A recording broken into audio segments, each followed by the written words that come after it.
Welcome to another night story. Tonight we venture into the fog-choked streets of London's East End in 1922, where survival means becoming something you never imagined you could be.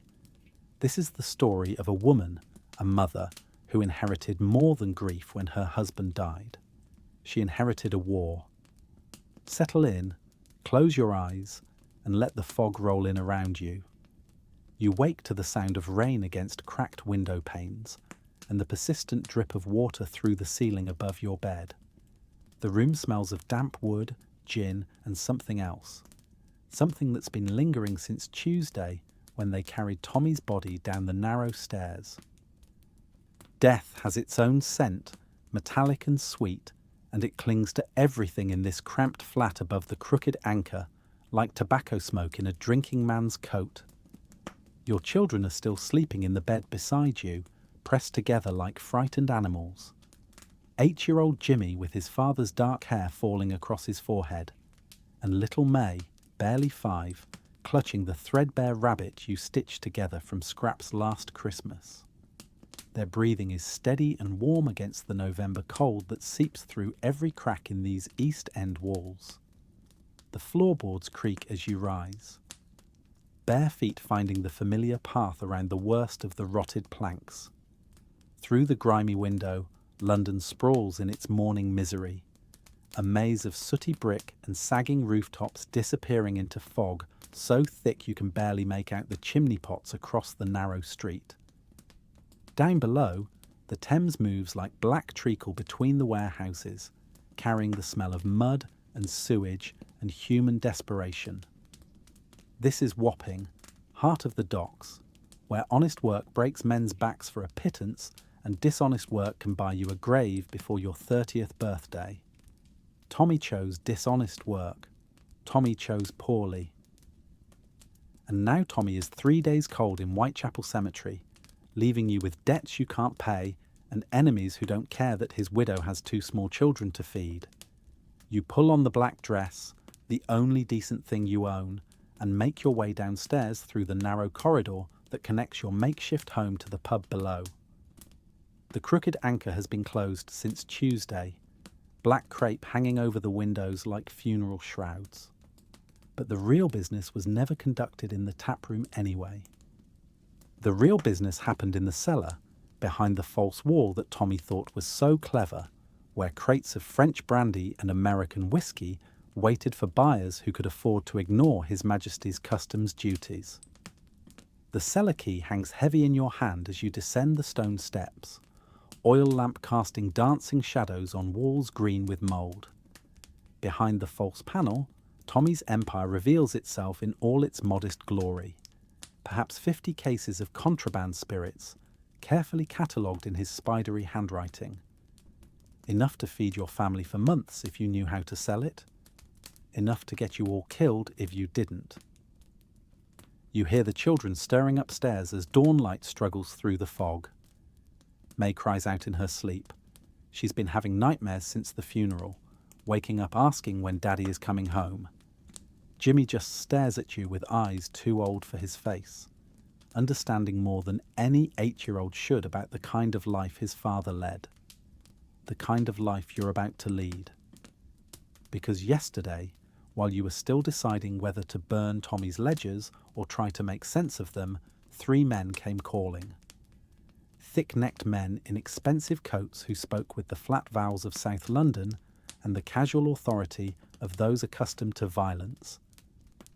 The Mulver brothers, Tommy's former partners, now his inheritors by right of force. They wanted their cut of the last shipment. They wanted the contacts, the suppliers, the carefully cultivated network of bent policemen and corrupt dock workers that had made Tommy's modest operation possible. Most of all, they wanted you gone. Dead would be convenient, but disappeared would suffice.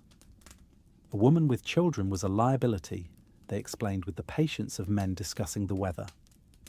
Emotional. Unpredictable. Bad for business. They gave you until Sunday to vacate the premises. Today is Saturday. You climb back upstairs to find Jimmy in the kitchen, trying to light the temperamental gas ring with hands that shake from cold and hunger. He's been doing this more often lately, taking on responsibilities no child should bear. May sits at the scarred wooden table, humming tunelessly while she picks at a crust of stale bread. "Mummy," she says without looking up, "is Daddy really not coming back?" The question hits you like a fist to the stomach. No, sweetheart, Daddy's not coming back. Because he's in heaven, you consider this. Tommy Hawkins was many things: smuggler, occasional thief, part-time enforcer for whoever paid best. But heaven seems an optimistic destination. Because he's not here anymore, but we are, and we're going to be just fine. The lie tastes bitter on your tongue, but what else can you tell her? That her father owed money to dangerous men?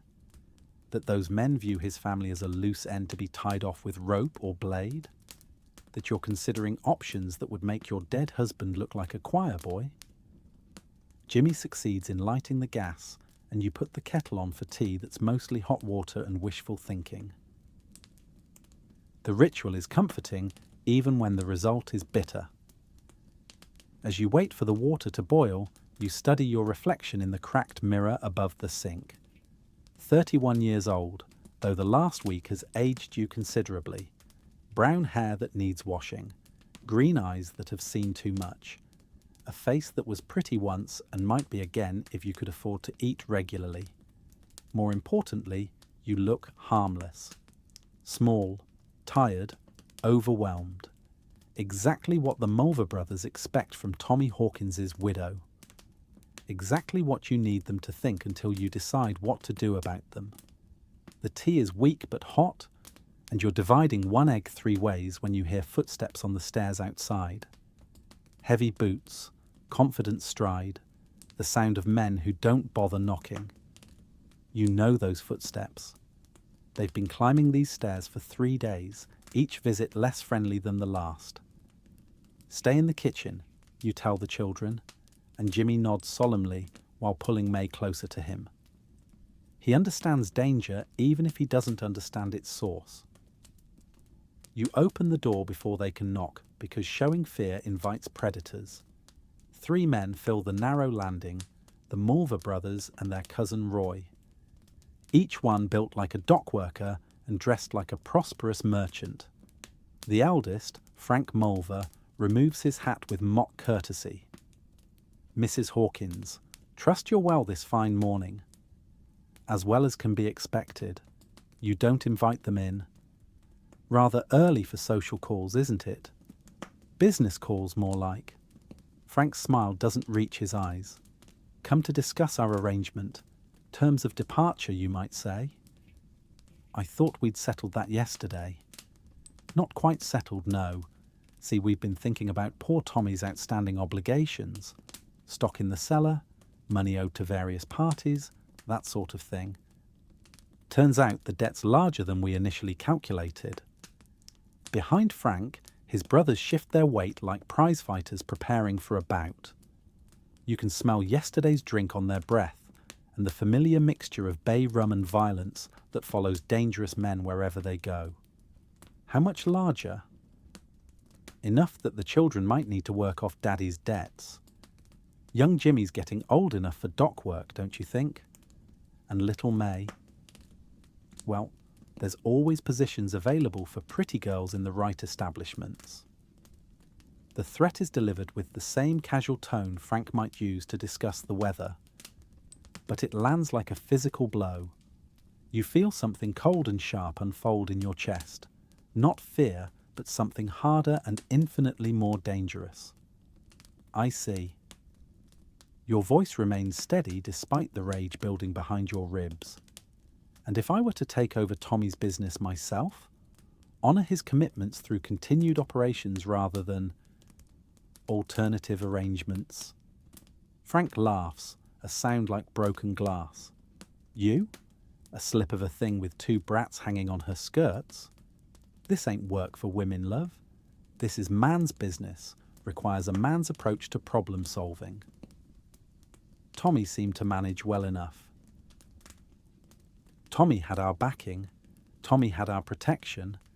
Tommy wasn't trying to run operations while worrying about children's school clothes and proper meals. Frank leans closer, and you smell the cheap pomade in his thinning hair. You haven't the stomach for what this work requires, Mrs. Hawkins. Best to recognize your limitations before they get you hurt.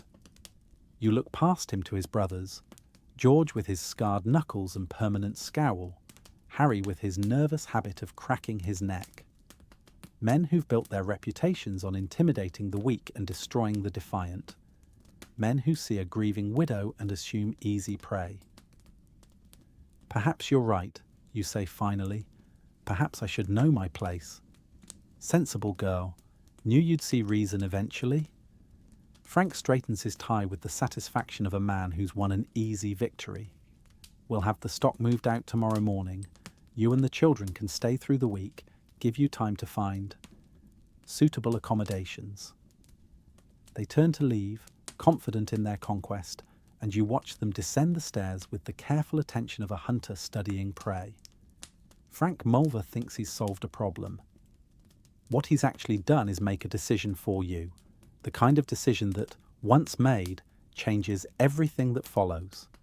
You close the door quietly and return to the kitchen, where Jimmy has wrapped his arms around May and is whispering reassurances into her hair. They look up as you enter, reading something in your expression that makes them both go very still. "Are we leaving, Mummy?"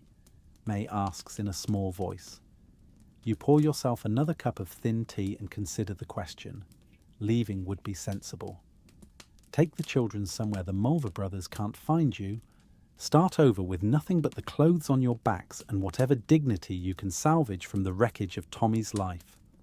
Find honest work, scrubbing floors or taking in laundry, and hope it pays enough to keep body and soul together. But honest work won't pay for medicine when the children fall sick.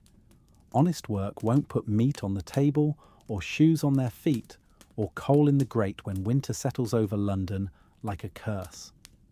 Honest work is a luxury for people who don't have Frank Mulver's threats echoing in their ears. "No," you say finally, "we're not leaving. This is our home." Jimmy studies your face with the intensity of a child who's learned that adults don't always tell the truth. "What are we going to do?" You set down your teacup and pull both children close, breathing in the familiar scent of their hair, memorizing the weight of their small bodies against yours. Because what you're about to become might not be able to hold them like this again. What you're about to become might frighten them more than the Mulver brothers ever could. We're going to show those men that they've made a very serious mistake. The fog thickens as morning stretches toward noon, turning the world beyond your windows into a grey void. Somewhere in that void, Frank Mulver is planning to strip your cellar clean and turn your children into currency for paying dead men's debts. Somewhere in that void, honest people are going about their honest business, unaware that a woman named Mrs. Hawkins is about to declare war on every assumption they've ever made about widows and mothers and the proper place of women in a man's world. You spend the rest of the morning studying Tommy's ledgers with the concentration of a scholar, learning the architecture of his small empire. Names, dates, quantities, prices. The careful notation of a man who understood that written records meant either security or suicide, depending on who found them. Benny Costello at the Royal Victoria Dock, who could be bought for £5 and a bottle of good whisky. Inspector Morris of Thames Division, who looked the other way for £10 monthly and no questions asked. Fat Pete, who ran the warehouse on Execution Dock and asked no questions about late-night deliveries as long as his percentage arrived on time. A network built on greed and maintained through fear. Tommy's legacy, now yours by right of inheritance and necessity. The children play quietly in the front room while you work, sensing the change in atmosphere even if they can't name it. May builds castles from blocks that always collapse. Jimmy reads the same page of his primer again and again, glancing toward the kitchen whenever footsteps echo in the street below. By afternoon, you've memorized the important details and burned the rest in the kitchen grate. Paper evidence is dangerous, but the knowledge it contained is invaluable. You know who can be trusted, who can be bought, and who needs to be eliminated. You know the schedule of deliveries and the names of competitors. Most importantly, you know exactly how much money the Mulver brothers think they're stealing from a helpless widow. They have no idea how wrong they are. As evening approaches, you dress the children in their best clothes and walk them to Mrs. Pettigrew's boarding house 3 streets over. Agnes Pettigrew is a fierce-eyed Scotswoman who's raised 7 children of her own and shows no patience for foolishness from man or beast. More importantly, she was fond of Tommy and has made it clear that his children are welcome in her home. Just for tonight, you tell her, pressing 5 shillings into her weathered palm. Tomorrow I'll make proper arrangements. Agnes studies your face with the sharp attention of a woman who's seen her share of trouble. You look different, Eleanor Hawkins. Something in the eyes that wasn't there yesterday. Grief changes people. Aye, it does. Question is what it changes them into. She pockets the money and places a protective hand on May's shoulder. These little ones will be safe here, whatever you're planning. You have my word on that. You kneel to kiss both children goodbye, memorizing their faces in case this is the last time you see them as the woman they remember as their mother. Be good for Mrs. Pettigrew. I'll come for you tomorrow. Promise? May's eyes are wide with the particular anxiety of a child who's already lost one parent. I promise. The walk back to the Crooked Anchor takes you through streets thick with fog and the particular darkness that settles over London's forgotten corners. Gas lamps struggle to penetrate the gloom, creating islands of sickly yellow light that only emphasize the shadows between them. Perfect weather for what you have planned. You let yourself into the pub through the back entrance and make your way down to the cellar. Behind the false wall, Tommy's contraband waits in neat rows. French cognac, American bourbon, bottles of gin that never saw the inside of a licensed distillery. Enough liquid wealth to feed a family for months, or kill 3 men if properly applied. You select a bottle of Tommy's best brandy and carry it upstairs to the bar. The pub hasn't seen customers since Tuesday, but the glasses are still clean and the gas lamps still function.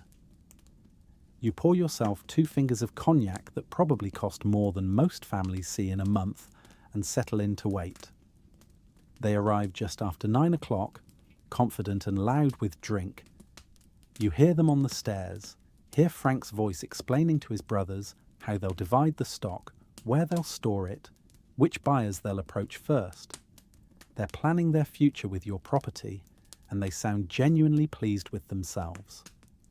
You're sitting in the shadows when they enter, just another piece of furniture in a room full of them. It takes Frank several seconds to notice you, and when he does, his good mood evaporates like morning dew. What are you doing here? Thought you'd have the sense to pack by now. Thought I'd have a drink first, toast Tommy's memory properly. You raise your glass in mock salute. Care to join me? This brandy cost him nearly £30 a case. George Mulver steps forward, cracking his knuckles with anticipation. Enough foolishness. Time to go, woman. Actually, I've been thinking about your offer. The children working off their father's debts. My May in one of your establishments. You take a slow sip of brandy, letting the burn settle in your throat. Tell me, Frank, do you have children? Course I do. 2 boys and a girl. Fine children all. How old is your daughter? Frank's eyes narrow. Old enough to mind her own business, unlike some. Funny thing about children, they never stay children forever. Today May is 5 years old and needs her mother, but someday she'll be 15 or 20 or 30. Someday she'll be old enough to remember exactly who threatened to sell her into whoredom to pay a dead man's debts. You stand slowly, and something in your movement makes all 3 men take a step backward. The brandy has warmed your blood, but it hasn't dulled your thinking. If anything, it's sharpened your focus to a razor's edge. Someday, Frank Mulver, my little girl might come looking for the man who made her childhood a misery. And when that day comes, I want you to remember this moment. I want you to remember the choice I'm about to give you. What choice? Harry speaks for the first time, nervousness making his voice crack like an adolescent's. You can leave now. Walk out that door. Forget this place exists. Forget Tommy Hawkins had a family. Take your business elsewhere and let me raise my children in peace. Frank laughs, but there's no humour in it. And if we don't? You finish your brandy and set the glass down with careful precision. Then you'll discover that widowhood has taught me things Tommy never learned. Things about patience and planning and exactly how far a mother will go to protect her children. Threats now, is it? From a slip of a woman with more mouth than sense? Frank signals to his brothers and they begin to spread out, flanking you like wolves surrounding wounded prey. Think it's time you learn some manners, Mrs. Hawkins? George reaches for you first, meaty hands extending toward your shoulders with the casual confidence of a man who's never met meaningful resistance from a woman. What he finds instead is the carving knife from your kitchen, the one you sharpened this afternoon while studying Tommy's ledgers. It slides between his ribs like a key finding its lock, and George's expression changes from aggression to surprise to something approaching philosophical wonder. He staggers backward, staring down at the handle protruding from his chest as if trying to solve a particularly complex puzzle. Blood spreads across his shirt in a dark stain that looks black in the gaslight. He opens his mouth to say something, perhaps to call for help, perhaps to curse, perhaps to comment on the unexpected turn the evening has taken. But what comes out instead is a wet sound like a drain clearing. Frank and Harry freeze, their minds struggling to process what they're witnessing. This is outside their experience. Women don't stab men in pub cellars. Women certainly don't stab men while discussing their children's bedtime stories. Women are victims, not victimizers. George continues his backward journey until he encounters the wall, which stops his momentum but not his bleeding. He slides down the bricks like a man looking for a comfortable place to sit, leaving a red trail that will need scrubbing before morning. By the time he reaches the floor, the light has gone out of his eyes, and George Mulver has become London's newest contribution to the murder statistics. Jesus Christ, Harry whispers. You killed him. Yes, I did. You retrieve a bar towel and begin cleaning George's blood from your hands with the methodical attention of a woman washing dishes. Rather messily, I'm afraid. Tommy always said I needed to work on my knife skills. Frank has found his voice, though it emerges several octaves higher than usual. You're mad, completely mad. Possibly, grief affects people differently. You fold the bloody towel neatly and set it aside. But I'm not so mad that I can't recognise a business opportunity when I see one. Business opportunity? George's death leaves a vacancy in your organisation. Rather convenient, actually. I was wondering how to make room for myself in Tommy's old position. You gesture toward the corpse that was recently George Mulver. Now I don't have to. Harry backing toward the door, his face the colour of old cheese. Frank, we need to go. We need to go right now. But Frank is staring at you with the fascination of a man watching a magic trick he can't quite figure out. You think killing George makes you one of us? Think it gives you the right to muscle in on our territory? I think killing George demonstrates that I'm willing to do whatever is necessary to protect my children's future. I think it shows that you've underestimated Tommy Hawkins' widow rather badly. You move to the bar and pour yourself another brandy, stepping carefully around the spreading pool of blood. I also think it's going to be rather difficult to explain to your other associates how George came to be stabbed by a grieving mother in a closed pub. No one will believe it. Perhaps not. but they'll know you were the last ones seen with him. They'll know you came here to intimidate a woman with small children.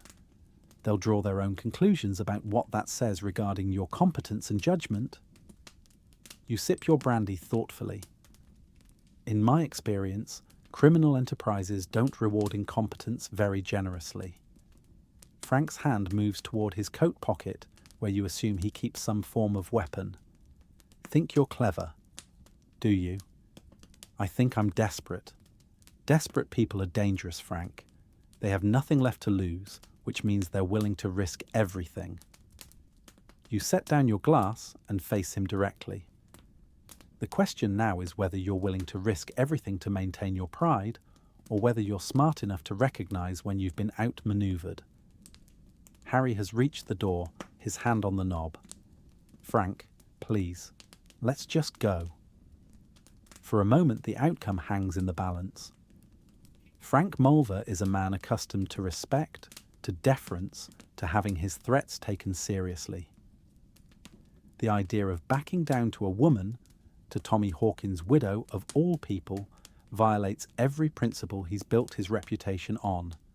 But George's body is cooling on the floor, and there's something in your eyes that suggests stabbing him was merely the opening gambit in a much longer game. Frank may be proud, but he's not stupid. Stupid men don't survive long in his line of work. This isn't finished, he says finally. You think killing George settles matters, but all you've done is start a war you can't win. Perhaps. But I've also demonstrated that this war will be more expensive than you anticipated. You raise your glass in farewell. Give my regards to your daughter, Frank. I hope she never has cause to think about our conversation tonight. They leave without ceremony, Harry practically dragging his older brother toward the door. You listen to their footsteps retreating up the stairs, then fading into the fog-wrapped street beyond. Only when you're certain they're gone do you allow yourself to consider what you've just done. George Mulver's corpse stares at the ceiling with the glassy indifference of the truly dead. Tomorrow you'll need to dispose of it, probably in the Thames, weighted down with bricks, and consigned to the same muddy grave that's claimed countless other victims of London's underworld. Tonight, you need to clean the blood and plan your next move. Because Frank was right about one thing. You have started a war. The only question now is whether you're strong enough, clever enough, and ruthless enough to win it. You finish your brandy and roll up your sleeves. There's work to be done, and your children's future depends on how well you do it. Outside, the fog swirls through empty streets like the breath of some vast, indifferent god. Inside, Tommy Hawkins' widow begins the transformation into something altogether more dangerous. The night is young, and you have bodies to bury. Dawn breaks grey and reluctant over the Thames, struggling through fog thick enough to muffle the sounds of a city waking to another day of honest misery. You've been awake since before midnight, scrubbing George Mulver's blood from the floorboards with lye soap and sand, reducing the evidence of his final moments to damp patches that will dry without a trace. His body rests in the cellar now, wrapped in oilcloth and weighted with bricks, waiting for the tide to turn.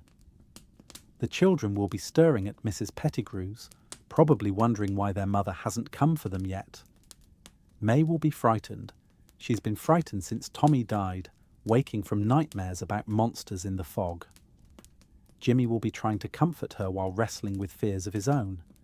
They need you, but first you need to ensure they have a future worth coming home to. You've changed clothes twice since last night, burning the blood-stained dress in the kitchen grate and dressing now in Tommy's working clothes. Rough wool trousers, a docker's jacket, and a cap that shadows your face. In the mirror, you look like a young man down on his luck, which is exactly what you need for the morning's business. The Royal Victoria Dock wakes early, even on Sundays. Ships don't observe the Sabbath, and neither do the men who unload them.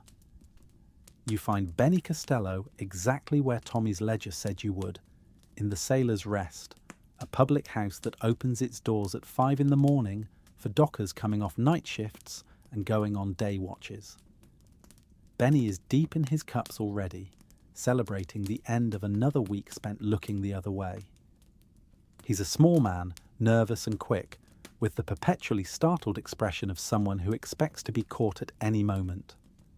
Tommy's notes describe him as reliable but greedy, the perfect combination for a customs official willing to miss certain shipments in exchange for regular payments. When you slide into the booth across from him, he looks up with the watery confusion of a man trying to place a half-remembered face. "Don't think we've met," he says carefully. "You look familiar, though. Something about the eyes."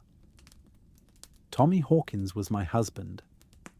You keep your voice low, pitched to carry no further than his ears. "I believe you knew him professionally." Benny's face goes pale, and his hand trembles as he reaches for his pint. "Tommy's dead. Heard about it 3 days ago.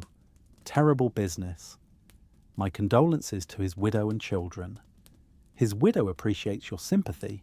She also appreciates your continued cooperation in certain ongoing business arrangements." "I don't know what you mean." You slide an envelope across the scarred table. Benny's monthly payment, exactly as Tommy's ledger specified. Shipment coming in Tuesday night. French goods, same warehouse as usual.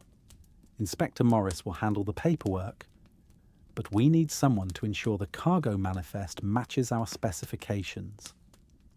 Benny stares at the envelope without touching it. "You're not Tommy." "No, but I'm his widow, and I'm inheriting his commitments." You lean forward slightly, letting him see your face clearly in the dim gaslight. "Unless you'd prefer to discuss alternative arrangements with the Mulver brothers, I understand Frank has some very creative ideas about cost reduction." The mention of Frank Mulver makes Benny flinch visibly. Whatever he knows about the Mulvers, it's enough to make Tommy's widow look like a reasonable business partner by comparison. The Mulvers. They're taking over Tommy's operations? That depends on several factors, your cooperation being one of them. You tap the envelope gently. "Tommy spoke highly of your professionalism, Benny. Said you understood the value of discretion and reliability. I hope he wasn't mistaken." Benny's hand hovers over the envelope, like a man reaching for either salvation or damnation. "What happened to George Mulver? Haven't seen him since yesterday, and he never misses his Saturday night at the Crown and Anchor. Perhaps he's taking a holiday. Perhaps he's sleeping late. Perhaps he's discovered that some business arrangements are more dangerous than they appear." You stand slowly, leaving the envelope on the table. "Tuesday night, Benny. Warehouse 7, just like always. Don't disappoint me." You're at the door when he calls after you. "Mrs. Hawkins, what should I tell people who ask about George?" "Tell them that London is a dangerous city.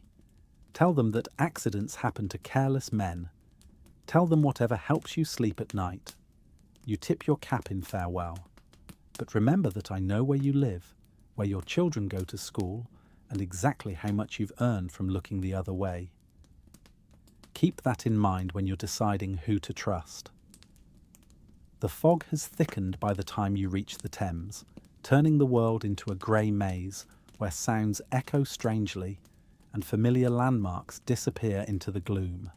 Perfect conditions for disposing of unwanted corpses. You've recruited 2 of Tommy's former associates for the task: Old Frank, no relation to Frank Mulver, thankfully, and young Charlie, both men who understand the economics of survival in a world where loyalty is measured in coin and silence is worth more than gold. Old Frank is 63, with hands like gnarled tree roots and a face that's seen every form of human wickedness without registering surprise. He's been moving bodies for 20 years, and he approaches the work with the methodical professionalism of an undertaker. Charlie is 19, eager to prove himself worthy of adult responsibilities, willing to do whatever's necessary to secure his place in an organisation that might not exist tomorrow. They meet you at the dock with a boat borrowed from someone who asks no questions about late-night fishing expeditions. George Mulver's weighted corpse goes over the side without ceremony, disappearing into the black water with barely a splash. Old Frank marks the location in a notebook he keeps for such purposes. Not sentimentality, just business sense. Bodies have a way of surfacing at inconvenient moments, and it's useful to know where they might appear. He'll stay down, Old Frank assures you, as Charlie rows towards shore. Tide will carry him downstream, mud will settle over him. Few months from now, he'll be part of the river bottom. And his brothers will be looking for him, will be asking questions.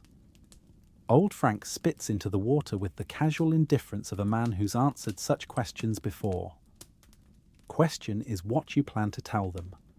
Nothing. Let them wonder. Let them imagine. You watch the last ripples from George's departure smooth out against the tide. Fear of the unknown is often more effective than knowledge of the truth. Charlie pulls the boat up to a rotting pier that's seen better decades. Mrs. Hawkins? What about the business? Tommy's operations? The suppliers? The buyers? What happens to all that? It's a fair question, and one you've been considering since you wiped George Mulver's blood from your hands. Tommy's empire wasn't vast, but it was profitable. A careful network of corruption and contraband that generated enough income to support a family and employ a half-dozen men. Without proper management, it will collapse within weeks. With proper management, it might grow into something much larger. The business continues. Different management, same principles. You step onto the pier, testing each plank before trusting it with your full weight. Anyone who worked for Tommy is welcome to work for me, assuming they understand the new organizational structure. Which is simple. I make the decisions. You follow them. Questions get answered when I decide they need answering. Problems get solved the way I decide they need solving. You turn to face both men directly, and anyone who thinks a woman can't handle this kind of work is welcome to test that assumption exactly once. Old Frank chuckles, a sound like gravel in a bucket. Heard about George. Heard he tested your assumption rather thoroughly. George discovered that my knife skills are more developed than he anticipated. Tommy teach you to fight? Tommy taught me to think. Fighting is just thinking with sharper tools. The fog swirls around you as you make your way back through the maze of dockside streets. Somewhere in this grey maze, Frank and Harry Mulver are planning their revenge, probably recruiting allies and calling in favours. Somewhere else, Inspector Morris is collecting his weekly payment for services rendered, unaware that his employer has changed. The machinery of corruption grinds on, indifferent to the small matter of George Mulver's disappearance. By the time you reach Mrs. Pettigrew's boarding house, the fog has begun to lift, revealing a London Sunday morning in all its grimy glory. Church bells toll the call to worship from a dozen spires, summoning the faithful to pray for forgiveness and the unfaithful to consider their sins. You've accumulated several new sins since yesterday, but regret isn't among them. Mrs. Pettigrew answers her door with the suspicious expression of a woman who's raised 7 children and buried 2 husbands. You look different again, Eleanor. Something settled in your face that wasn't there yesterday. I've made some decisions about the future. Good decisions or bad ones? Time will tell. Are my children ready? She leads you through the narrow corridor to the kitchen, where Jimmy and May are finishing bowls of proper porridge, the kind made with milk and sugar rather than water and hope. They look rested, clean, and temporarily safe from the world's casual cruelties. May runs to you immediately, wrapping small arms around your waist with the desperate intensity of a child who's learned that parents can disappear without warning. Mummy, Mrs. Pettigrew made pancakes and told us stories about Scotland and said we could stay longer if we wanted. That's very kind of Mrs. Pettigrew. You ruffle May's hair while studying Jimmy's face. He's watching you with the careful attention of someone trying to read meaning in adult expressions, looking for clues about what happens next. Are we going home now? He asks. Yes, we're going home. Mrs. Kean. Pettigrew walks you to the door, keeping her voice low so the children can't hear. Whatever you decided to do about your situation, be careful, Eleanor. This neighbourhood has a way of destroying people who try to rise above their station.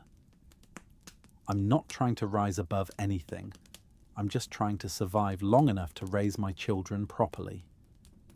Sometimes survival requires compromises that change who you are.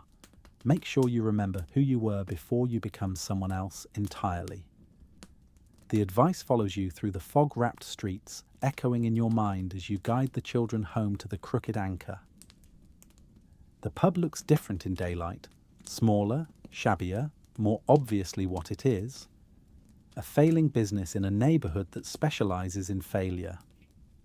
But it's yours now, truly yours in a way it never was when Tommy was alive. You've paid for it in blood, and blood debts carry more weight than marriage certificates in the currency that matters here. Jimmy helps May up the narrow stairs while you unlock the door to your flat, checking automatically for signs of unwanted visitors. Everything appears undisturbed. The Mulver brothers haven't returned, at least not yet. They're probably still trying to decide whether George's disappearance is worth starting a war over, weighing the potential profits against the demonstrated risks. Can we have proper tea today? May asks as you light the gas ring. With milk and sugar like Mrs. Pettigrew? Yes, sweetheart, we can have proper tea.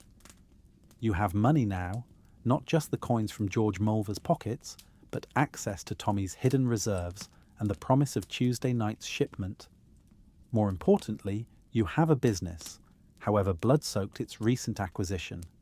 The children can have milk and sugar. They can have shoes that fit and coats that don't leak. They can have the kind of childhood that money can buy, even if that money comes from sources the respectable world prefers not to examine too closely. While the children play in the front room, you inventory your new empire from Tommy's chair behind the bar. The ledgers tell a story of modest success built on careful corruption, enough profit to live comfortably without attracting unwanted attention from either the law or more ambitious criminals. Tommy understood his limitations, accepted his place in the hierarchy, never reached for more than he could hold. You're already planning to change that. The first visitor arrives just after noon, old Frank, climbing the stairs with the deliberate pace of a man whose joints protest against London's perpetual damp. He finds you polishing glasses behind the bar, a task that's both practical and symbolic. Clean glasses suggest an establishment that cares about details, and details matter in a business where sloppy work can mean prison or worse. Afternoon, Mrs. Hawkins. He removes his cap respectfully, treating you with the careful courtesy he'd show any employer. Thought you might want to know. Words getting around about George. What kind of word? The kind that makes people nervous. Frank and Harry have been asking questions, visiting Tommy's old contacts, trying to figure out what happened to their brother. Old Frank settles onto a bar stool with obvious relief. They're not getting many answers. That's encouraging. Also heard from Inspector Morris. Seems to think George might have run off with some woman, abandoned his responsibilities. Apparently George had been talking about a barmaid down in Brighton, making promises about setting her up proper. You consider this development. Morris came up with that theory himself? Might have had some encouragement. Benny Costello was very helpful in providing details about George's romantic entanglements. Old Frank's weathered face creases into something resembling a smile. Amazing how much people remember when they're properly motivated. The conversation is interrupted by the sound of small feet on the stairs. May appears in the doorway, clutching her rabbit and looking uncertain about the stranger in their home. Jimmy follows close behind, positioning himself protectively near his sister, while studying old Frank with the suspicious eyes of a child who's learned that not all adults can be trusted. "It's all right," you tell them. "This is Mr. Franklin. He worked with your father." Old Frank's expression softens as he looks at the children. "Fine-looking youngsters, Mrs. Hawkins. Your Tommy was right proud of them, always carrying on about how clever young Jimmy was getting with his letters, how little May could sing like a proper angel." The mention of their father makes both children go very still. They're still processing Tommy's death, still trying to understand why he went away and isn't coming back. Adding the complexities of his business relationships to their confusion seems unnecessarily cruel. "Why don't you take May upstairs and work on your sums?" you suggest to Jimmy. "I'll be up shortly to check your progress."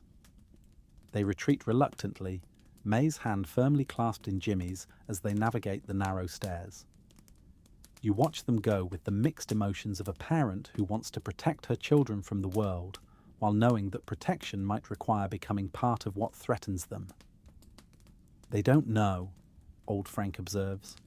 "They know their father is dead. They don't need to know how he lived. Or how you're planning to live." It's a fair question, one you've been avoiding since you wiped George Mulver's blood from your hands. What you did last night was self-defense, protection of your children from immediate threat. What you're planning now is something else entirely. A deliberate choice to enter a world where violence is currency and conscience is luxury most can't afford. "I'm planning to live carefully, quietly, without drawing attention from people who might threaten my family. Good intentions. But this business has a way of making noise, whether you want it to or not." Old Frank pulls a flask from his coat and offers it to you. Tommy started out careful too. Said he just wanted enough to get by, maybe save a bit for the children's future. But careful doesn't always stay careful. You decline the flask, but appreciate the gesture. Tommy didn't have the same motivations I do. What motivations are those? He was trying to get rich. I'm trying to stay alive. You return to polishing glasses, finding comfort in the repetitive motion. Rich is a luxury. Alive is a necessity. Old Frank nods slowly, as if this distinction makes perfect sense to him. Fair enough. But staying alive in this business requires certain accommodations. Ways of thinking that might not come natural to a woman with children. Such as understanding that sometimes good people need to die to protect bad people who are useful to you. Such as learning to sleep well after making those decisions. He caps his flask and tucks it away. Tommy struggled with that. Always felt guilty about the things he had to do. Tried to balance the scales by being extra kind to his family. Doesn't work that way though. The scales don't balance, they just get heavier. The wisdom in his words is uncomfortable, but undeniable. You've already killed once, and the ease with which you cross that line troubles you more than the act itself.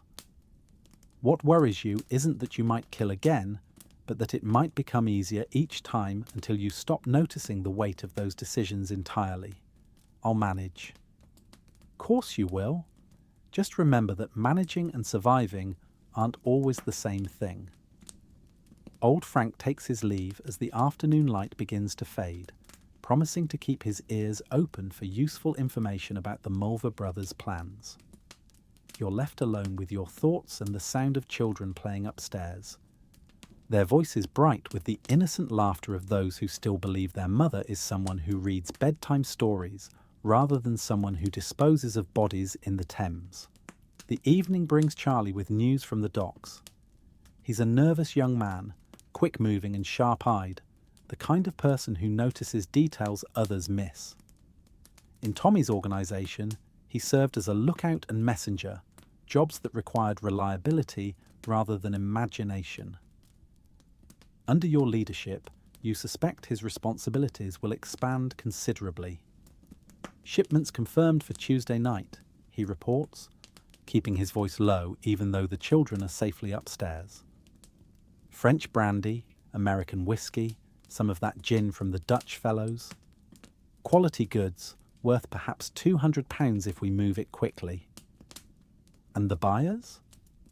Fat Pete's already got half of it sold.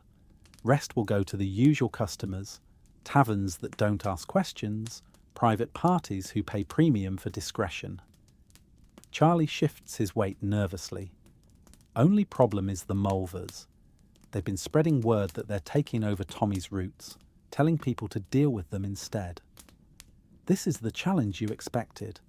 Frank and Harry trying to claim your business by default, assuming that grief and inexperience will make you easy to push aside. They're not entirely wrong about the inexperience, but they've badly misjudged both your grief and your determination to survive it. What are people telling them? Most are staying neutral, waiting to see how things settle out. Nobody wants to pick the wrong side and end up like George. Charlie allows himself a small smile. Of course, nobody knows exactly what happened to George, which makes them extra careful about making enemies. Good. Uncertainty keeps people honest. Mrs. Hawkins? Charlie hesitates. Clearly wrestling with a question he's not sure he should ask. What really happened to George? I mean, we all know he's dead, but the details. You consider how much truth Charlie needs to know. Too little, and he might underestimate your capabilities. Too much, and he might decide you're too dangerous to work for. The balance is delicate, requiring just enough honesty to establish credibility without revealing the full extent of your transformation from grieving widow to calculating killer. George made the mistake of threatening my children. He discovered that mothers can be more dangerous than he anticipated. You killed him yourself? I protected my family. The specific methods aren't relevant to your employment. Charlie nods slowly, apparently satisfied with this level of detail. What about Frank and Harry? They're not going to just accept George's disappearance and move on. No, they're not, which means we need to be prepared for escalation. You move to the window and peer through the grimy glass at the fog-wrapped street below. Frank Mulver is a man who confuses brutality with strength, who thinks fear is the only currency that matters. He's going to try to prove his dominance through violence, probably targeting our operations or our people. So what do? We make sure his violence costs him more than it gains him. We make him understand that every move against us will be answered with interest. You turn back to Charlie, studying his young face for signs of doubt or hesitation.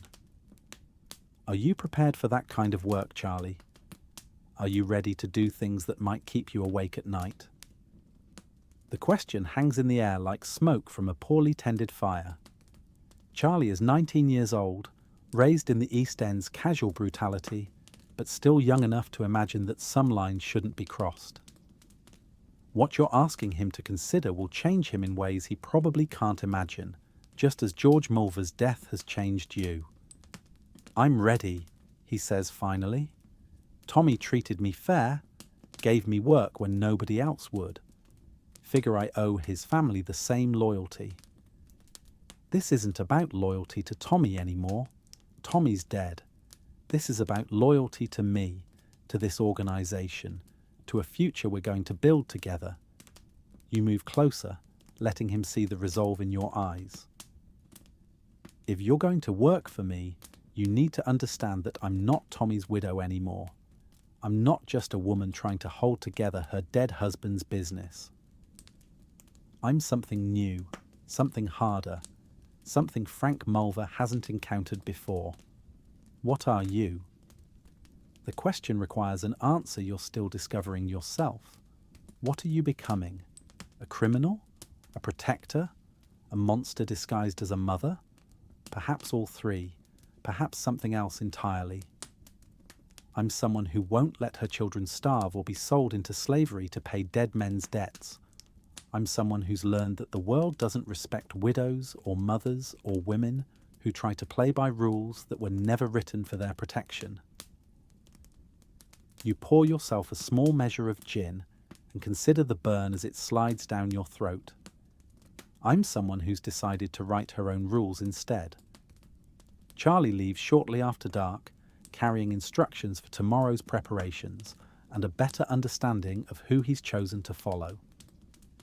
The children have been fed and bathed and tucked into bed with stories about brave princesses and faraway kingdoms where justice always prevails.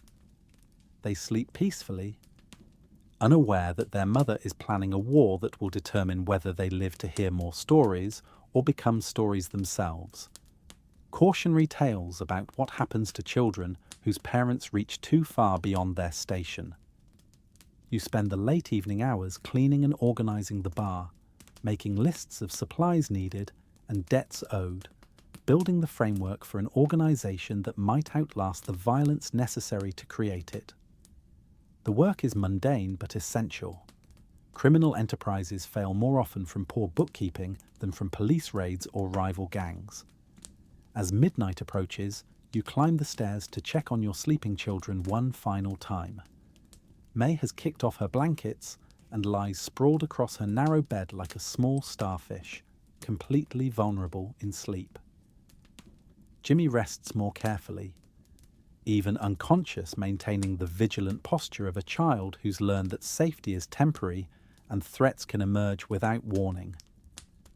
You adjust May's blankets and smooth Jimmy's hair, memorizing these peaceful moments against whatever horrors the coming weeks might bring. Tomorrow you'll begin the work of building something that can protect them, feed them, give them chances at futures better than the one their father's death might have condemned them to. The cost of that protection will be measured in other people's blood and your own slowly eroding humanity, but that seems a reasonable price for their safety. Outside, London settles into its nightly routine of honest sleep and dishonest activity. Somewhere in the maze of fog-wrapped streets, Frank and Harry Mulver are planning their response to George's disappearance. Somewhere else, Inspector Morris is counting his weekly bribe and convincing himself that looking the other way serves the greater good. The machinery of corruption turns steadily onward, indifferent to the small matter of one woman's decision to feed her children with other people's sins. You return to your own bed and lie awake listening to the familiar sounds of the East End night. Distant voices from the taverns, the occasional clatter of late carriages on cobblestones, the foghorns from ships navigating the Thames in near-zero visibility. Ordinary sounds from an ordinary night in an ordinary corner of London where extraordinary things happen to ordinary people with depressing regularity. Sleep comes eventually, bringing dreams of clean children and dirty money, of bedtime stories and blood-stained floors, of the woman you were and the woman you're becoming. In your dreams, these contradictions make perfect sense, as if loving your children and killing your enemies are simply different aspects of the same fundamental truth. Morning will bring Tuesday's preparations, and Tuesday night will bring the first real test of your new identity. But for now, there's just the darkness and the fog and the quiet breathing of children who trust their mother to keep them safe, no matter what that safety might cost. Tuesday arrives with the kind of bitter November rain that turns London's streets into rivers of mud and makes honest work seem like punishment. You wake before dawn to the sound of water dripping through the ceiling, a steady rhythm that's become the soundtrack to your new life. The children are still sleeping, May curled around her rabbit, and Jimmy sprawled across his narrow bed with one arm hanging over the edge. The day ahead will determine whether your gamble with George Mulver's life was brilliant strategy or fatal overreach. Tonight's shipment represents more than contraband liquor. It's a test of your ability to command respect from men who've never taken orders from a woman, to maintain operations while Frank and Harry Mulver plot your destruction, to prove that Tommy Hawkins' widow can be more dangerous than Tommy Hawkins ever was. You dress in the practical clothes that have become your uniform, dark wool that doesn't show stains, sturdy boots that grip slippery cobblestones, a coat with deep pockets for the tools of your new trade. The kitchen knife that killed George Mulver has been replaced by something more professional, a sailor's dirk that old Frank procured from his vast network of questionable contacts. It rests against your ribs now, a constant reminder of lines crossed and innocence abandoned. The children wake as you're preparing their breakfast, such as it is. Proper porridge with milk and sugar as promised, along with bread that's only 1 day old and butter that hasn't gone rancid. Small luxuries purchased with George Mulver's blood money, but luxuries nonetheless. May chatters about her dreams while Jimmy watches you with the careful attention of a child trying to decode adult mysteries. Mummy looks different, May observes, spooning porridge with the intense concentration of a 5-year-old. Her eyes are different. Different how? Jimmy asks, though his expression suggests he's noticed the same thing. Harder, like when she's angry, but not angry at us. You meet Jimmy's gaze across the kitchen table, seeing your own transformation reflected in his worried expression. Children notice everything, remember everything, absorb the emotional weather of their homes like sponges. No matter how carefully you try to shield them from the realities of your new life, they're already changing in response to the changes in you. Sometimes grown-ups have to think about difficult things you tell them. That can make their faces look different even when they're not feeling different inside.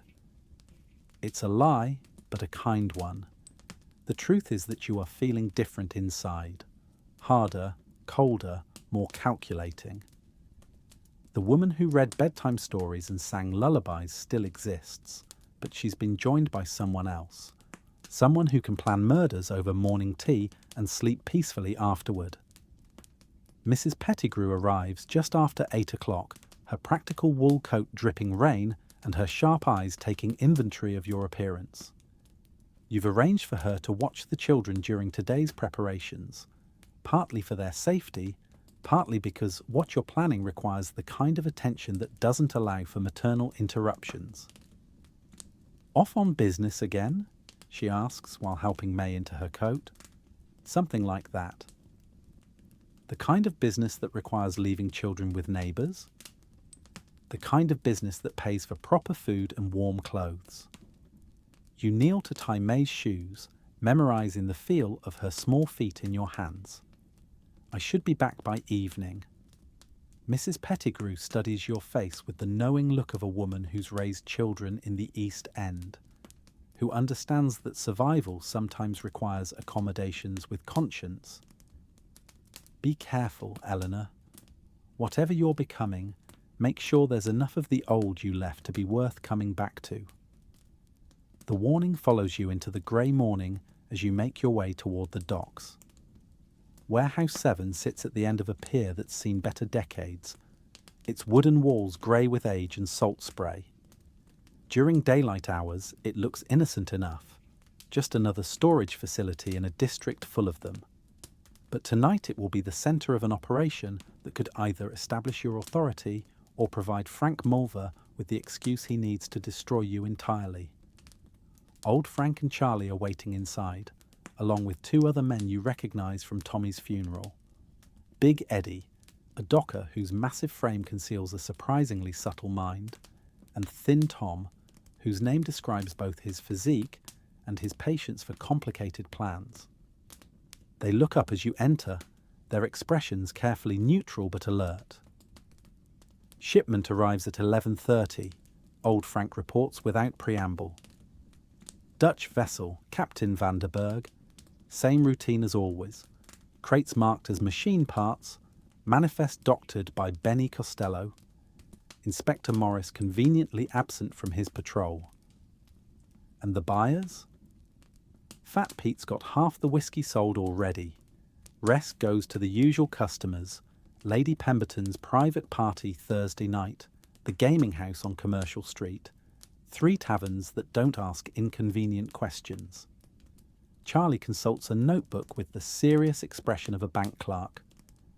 Should clear perhaps £250, minus expenses and percentages. More money than most East End families see in a year, earned in a single night of careful corruption. Enough to keep your children fed and clothed through the winter. Enough to pay the bribes that keep operations running smoothly. Enough to prove that Tommy Hawkins' widow can be a profitable business partner rather than a liability to be eliminated. What about security, you ask? Big Eddie shifts his considerable weight, making the warehouse floor creak ominously. That's where things get interesting. Heard from my contacts at the dock, Frank and Harry Mulver have been asking questions about tonight's delivery. Not official questions, just the kind that suggest they're planning something. Such as maybe trying to intercept the shipment themselves, claim it as payment for George's debts, make a point about who really controls this territory. Eddie's scarred knuckles crack as he flexes his hands. They've been recruiting too. Picked up a couple of the Brennan boys, some dock workers who need extra coin. The intelligence isn't surprising, but it's troubling. Frank Mulver is moving faster than you anticipated, probably hoping to strike before you can consolidate your position. A successful raid on tonight's shipment would accomplish several goals: depriving you of income, demonstrating his power to potential allies, and avenging George's disappearance without having to prove who actually killed him. How many men can they field? Maybe 8 or 10, assuming they don't recruit additional help. Old Frank spits into a corner with practiced accuracy. Question is whether they're planning to take the shipment or just destroy it to send a message. Either way, we need to be prepared for a fight. You move to the warehouse windows, studying the approaches and escape routes with the tactical awareness that's been growing in you like a tumour. How many men can we field? 6, counting ourselves. 7 if young Charlie's feeling brave. Big Eddie grins, revealing teeth that have seen their share of violence. Not great odds, but we've got the advantage of position and preparation. And the advantage of desperation. Frank Mulver wants to prove a point. We need to survive long enough to raise our children. You turn back to face your small army, seeing in their faces the same mixture of anticipation and apprehension that you feel in your own chest. But we're not just going to survive tonight. We're going to win decisively enough that Frank Mulver regrets ever hearing the name Hawkins. The planning session continues through the morning, developing strategies for various scenarios. What to do if the Mulvers arrive before the shipment, what to do if they wait for the cargo to be unloaded, what to do if they try to involve the police. Each possibility is examined, discussed, refined, until everyone understands their role in what's essentially a military operation disguised as a business transaction.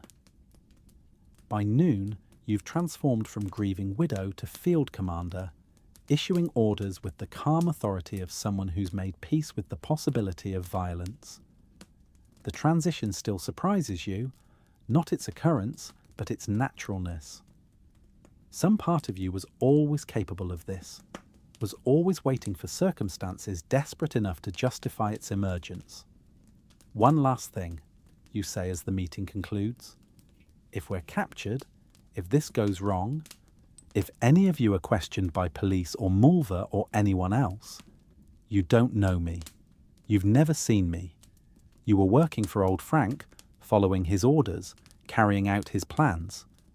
A woman's involvement in tonight's business would be difficult to explain. The men nod understanding, but Charlie looks troubled. What if something happens to you? What if you're hurt or... Then you follow old Frank's lead until things settle. The children go to Mrs. Pettigrew. The business gets sold or dissolved, whatever makes the most sense. You pull on your coat, checking automatically for the weight of the dirk against your ribs. But nothing's going to happen to me. I have too much to live for to die carelessly. The afternoon passes in final preparations, weapons cleaned and positioned, escape routes mapped and tested, signals arranged for various contingencies. You return briefly to check on the children, finding them safe and entertained in Mrs. Pettigrew's warm kitchen. May has made friends with a tabby cat that tolerates her attention with feline resignation. Jimmy is reading aloud from a primer, his voice careful and proud as he navigates words that would have challenged him a month ago. "When will you be home, Mummy?" May asks as you kiss her goodbye. "Late, but I'll be here when you wake up tomorrow." Another promise that might prove impossible to keep, but children need certainties even when adults can only offer hope. Darkness comes early in November, and with it the fog that's become your ally in this new life. By 9 o'clock, Warehouse 7 is shrouded in grey mist, thick enough to muffle sounds and conceal movements. Perfect conditions for the kind of work that requires invisibility.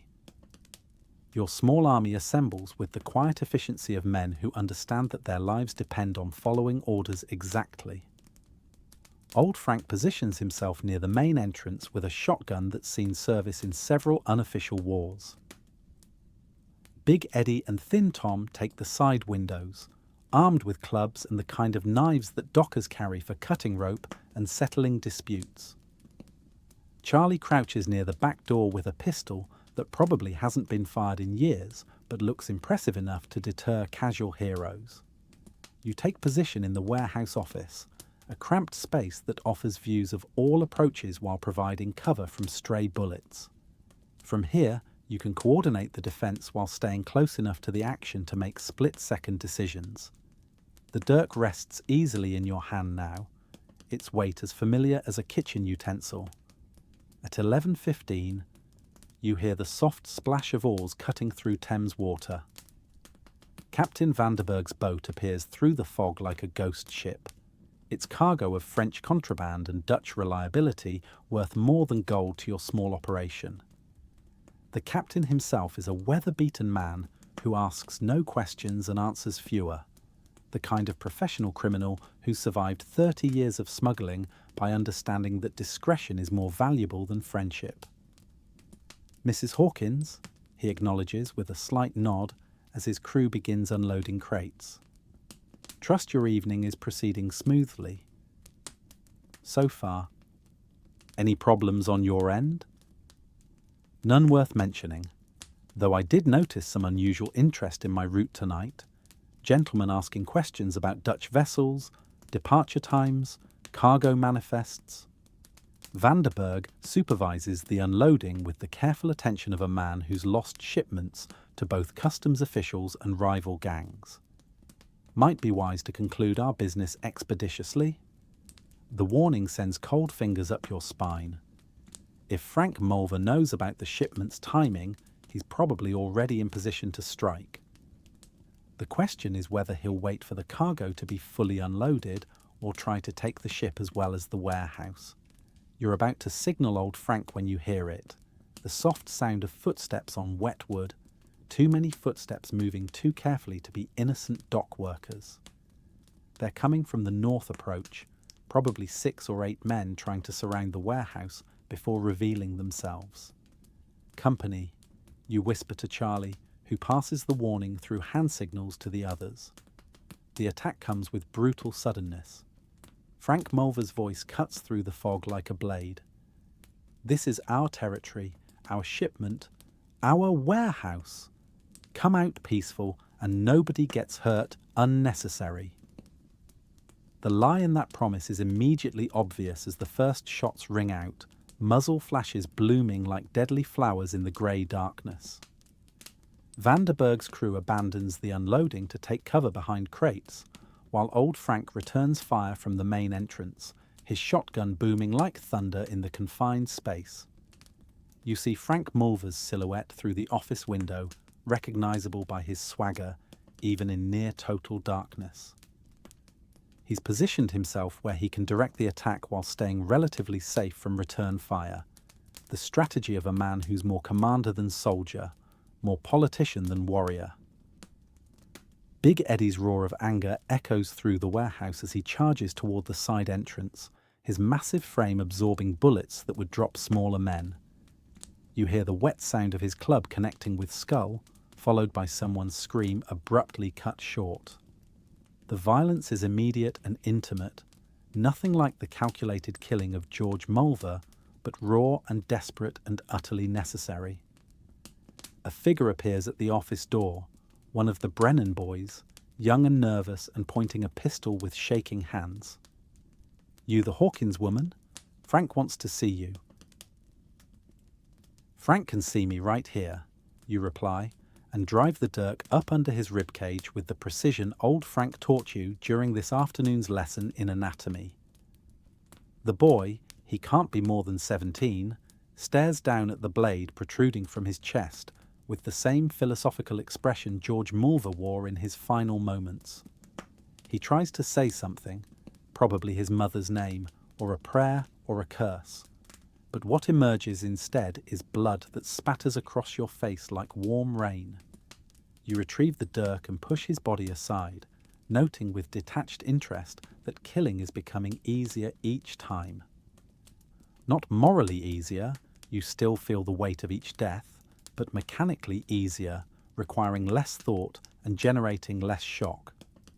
Another small transformation in your ongoing evolution from ordinary woman to something altogether more dangerous. The battle continues around you with the chaotic intensity of violence conducted in near total darkness. Thin Tom's shout of pain suggests he's been hit, followed by Charlie's answering gunfire and old Frank's creative profanity as he reloads his shotgun. Through it all, Vanderberg's crew continues their work with the professional indifference of men who've conducted business under fire before. You move through the warehouse like a predator, using your knowledge of the layout to stay ahead of Frank Mulver's men. 2 more die to your dirk. Dock workers who thought terrorizing a widow would be easy money. Their blood adds to the growing stains on your coat, marking you as clearly as a uniform marks a soldier. The turning point comes when Big Eddie gets his hands on Harry Mulver near the loading dock. Harry is younger than Frank, less experienced, more inclined to lead from the front rather than the rear. That inclination costs him dearly as Eddie's massive hands close around his throat, lifting him off the ground with the casual ease of a man moving furniture. "Frank!" Harry's strangled cry carries clearly through the fog. "Frank, help me!" But Frank Mulver is already retreating, his remaining men following as they realize the attack has failed.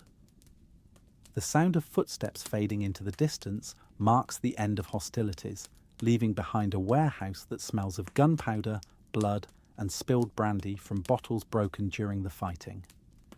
"Let him go," you tell Eddie as he prepares to finish Harry Mulver with his bare hands.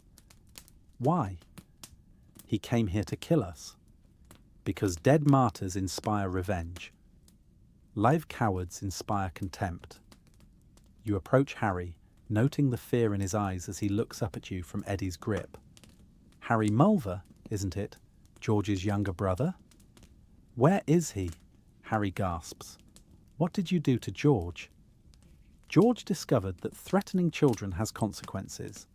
You're about to discover that attacking my operations has consequences too." You place the tip of your dirk against his throat, applying just enough pressure to draw a thin line of blood. But you're going to live to tell people about those consequences. You're going to tell them exactly what happens to men who mistake Tommy Hawkins's widow for easy prey. You're mad, completely mad. Probably, but I'm mad with purpose, which makes me more dangerous than mad without it. You increase the pressure slightly, watching his eyes widen as he feels the blade's edge. "Here's what you're going to do, Harry. You're going to tell Frank that this territory belongs to me now. Tell him that George died because he threatened my children, and anyone else who threatens them will die the same way. Tell him that I know where he lives, where his daughter goes to school, where his wife shops for groceries." Frank won't stand for this. Frank will do exactly what I tell him to do, because Frank is a businessman and I'm offering him a very simple business proposition. He stays out of my way, and I don't kill his entire family in their sleep. You step back, allowing Eddie to release his grip. Now go. Run back to your brother and deliver my message. And Harry, what? If I see you again, if you come near my pub or my children or any of my operations, I'll cut you open and feed you to the Thames one piece at a time. Do we understand each other? Harry nods frantically, clutching his throat where your blade drew blood.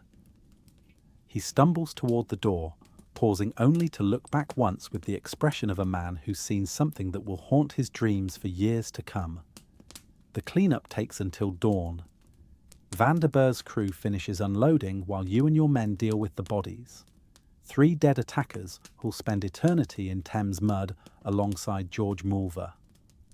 The wounded are treated with whatever medical supplies the warehouse provides, which isn't much but proves sufficient for injuries that don't require professional attention.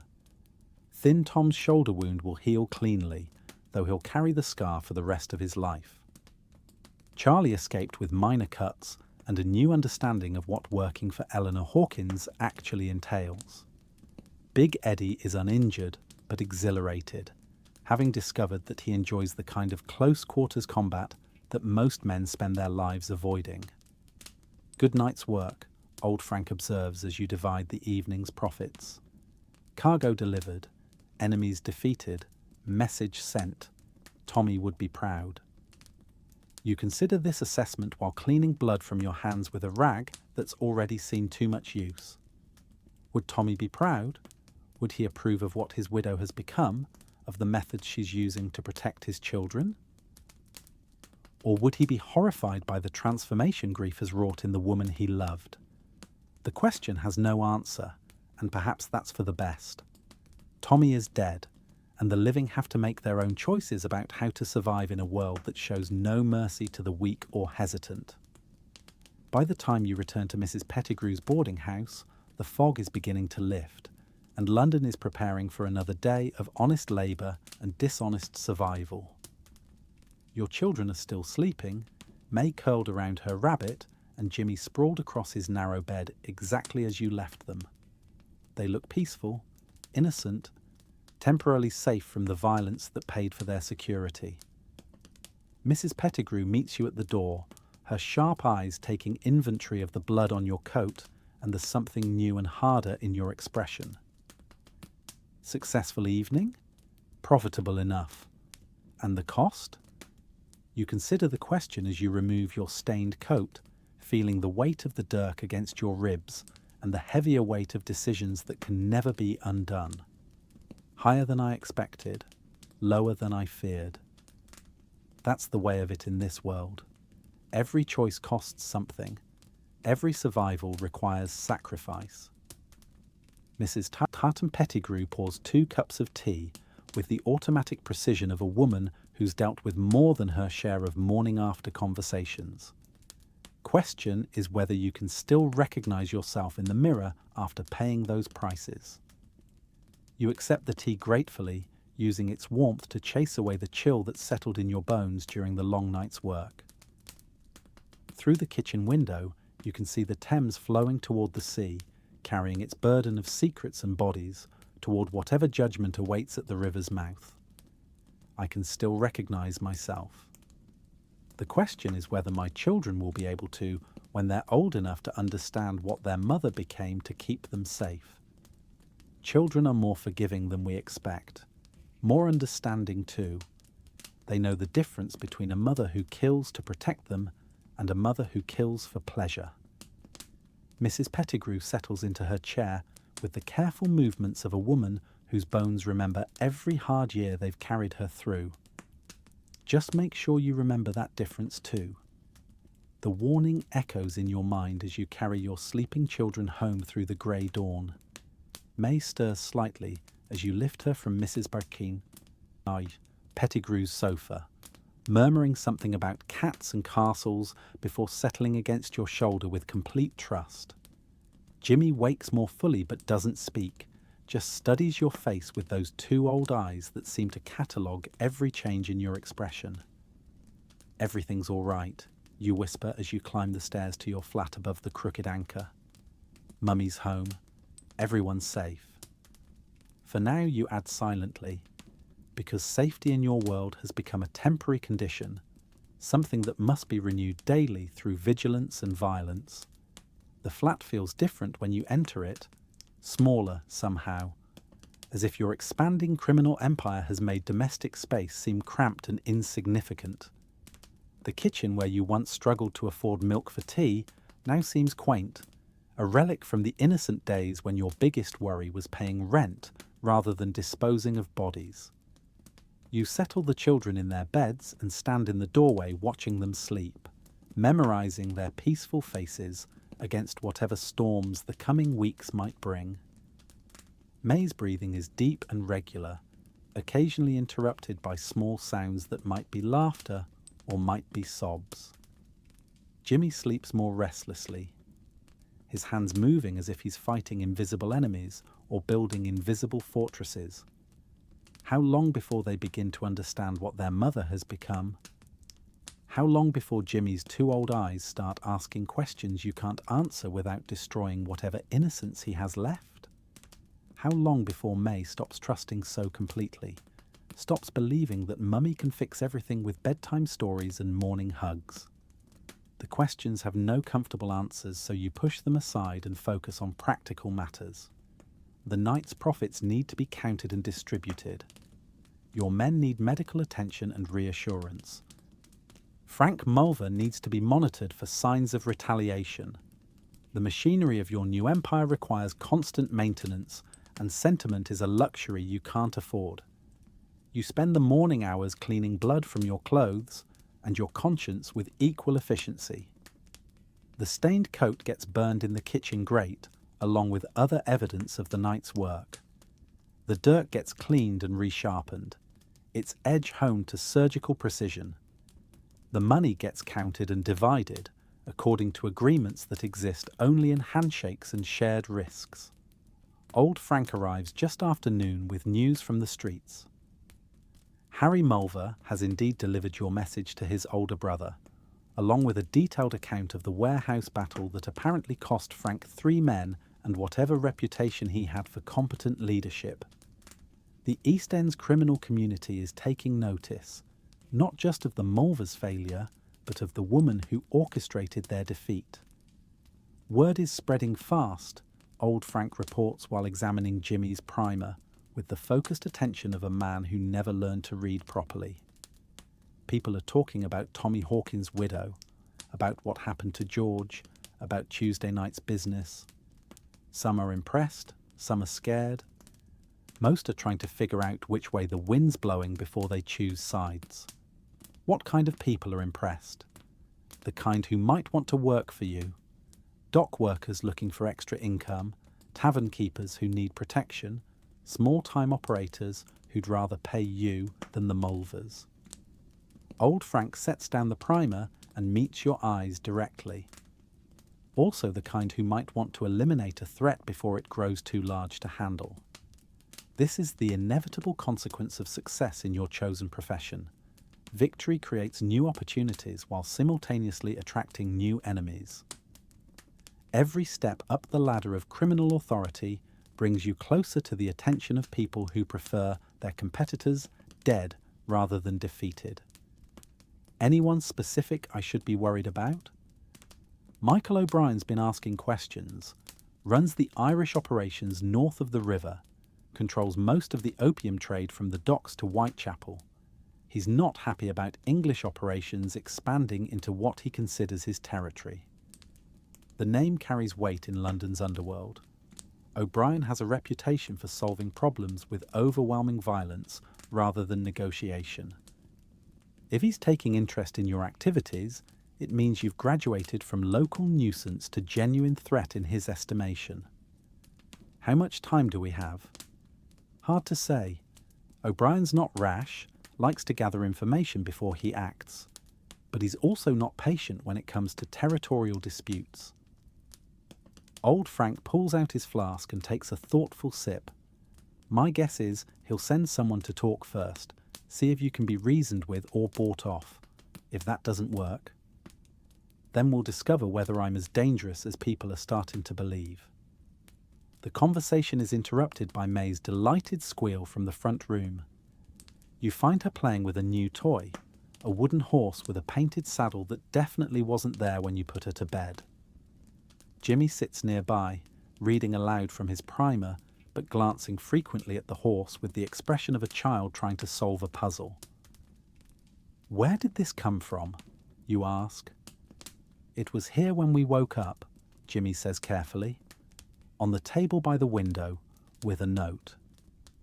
The note is folded paper with your name written in an elegant hand that definitely doesn't belong to anyone in your organization. Inside, the message is brief and unsigned. "For the children, with compliments. We should talk soon. A friend." The gift could be genuine goodwill from someone impressed by your recent success.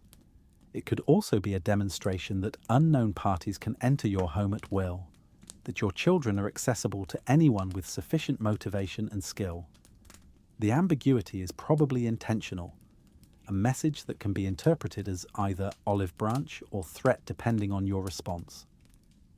"It's beautiful," May says, stroking the horse's painted mane with obvious delight. "Can I keep it, Mummy?" Looking at her joy, you realize that refusing would require explanations you're not prepared to give. Children shouldn't have to understand that gifts can be weapons, that kindness can be a form of reconnaissance, that wooden horses might be modern versions of ancient siege engines. Yes, sweetheart, but be very careful with it. "I will. I'll call him Thunder and feed him pretend oats and brush his mane every day." Her innocent happiness feels like a knife in your chest. This is what you're fighting to preserve. The ability of your children to accept gifts without suspicion, to play with toys without analyzing their implications, to exist in a world where wooden horses are simply wooden horses rather than coded messages between criminals. But that world is shrinking daily, compressed by the expanding pressures of your new life. How long before May has to understand that accepting gifts from strangers is dangerous? How long before Jimmy stops trusting surprises and starts examining them for hidden threats? The afternoon brings Charlie with intelligence about O'Brien's organisation and Frank Mulver's increasingly desperate attempts to recruit allies.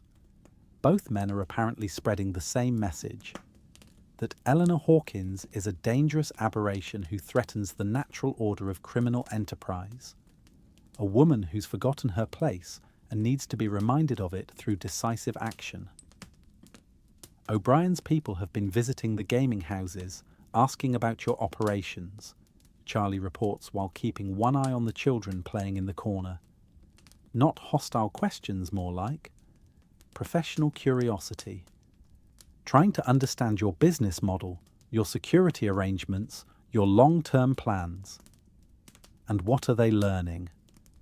That you're smaller than they expected but more organised. That your men are loyal and well paid. That you've got protection from bent coppers and cooperation from dock workers. Charlie glances toward May, who's conducting an elaborate conversation with her new horse.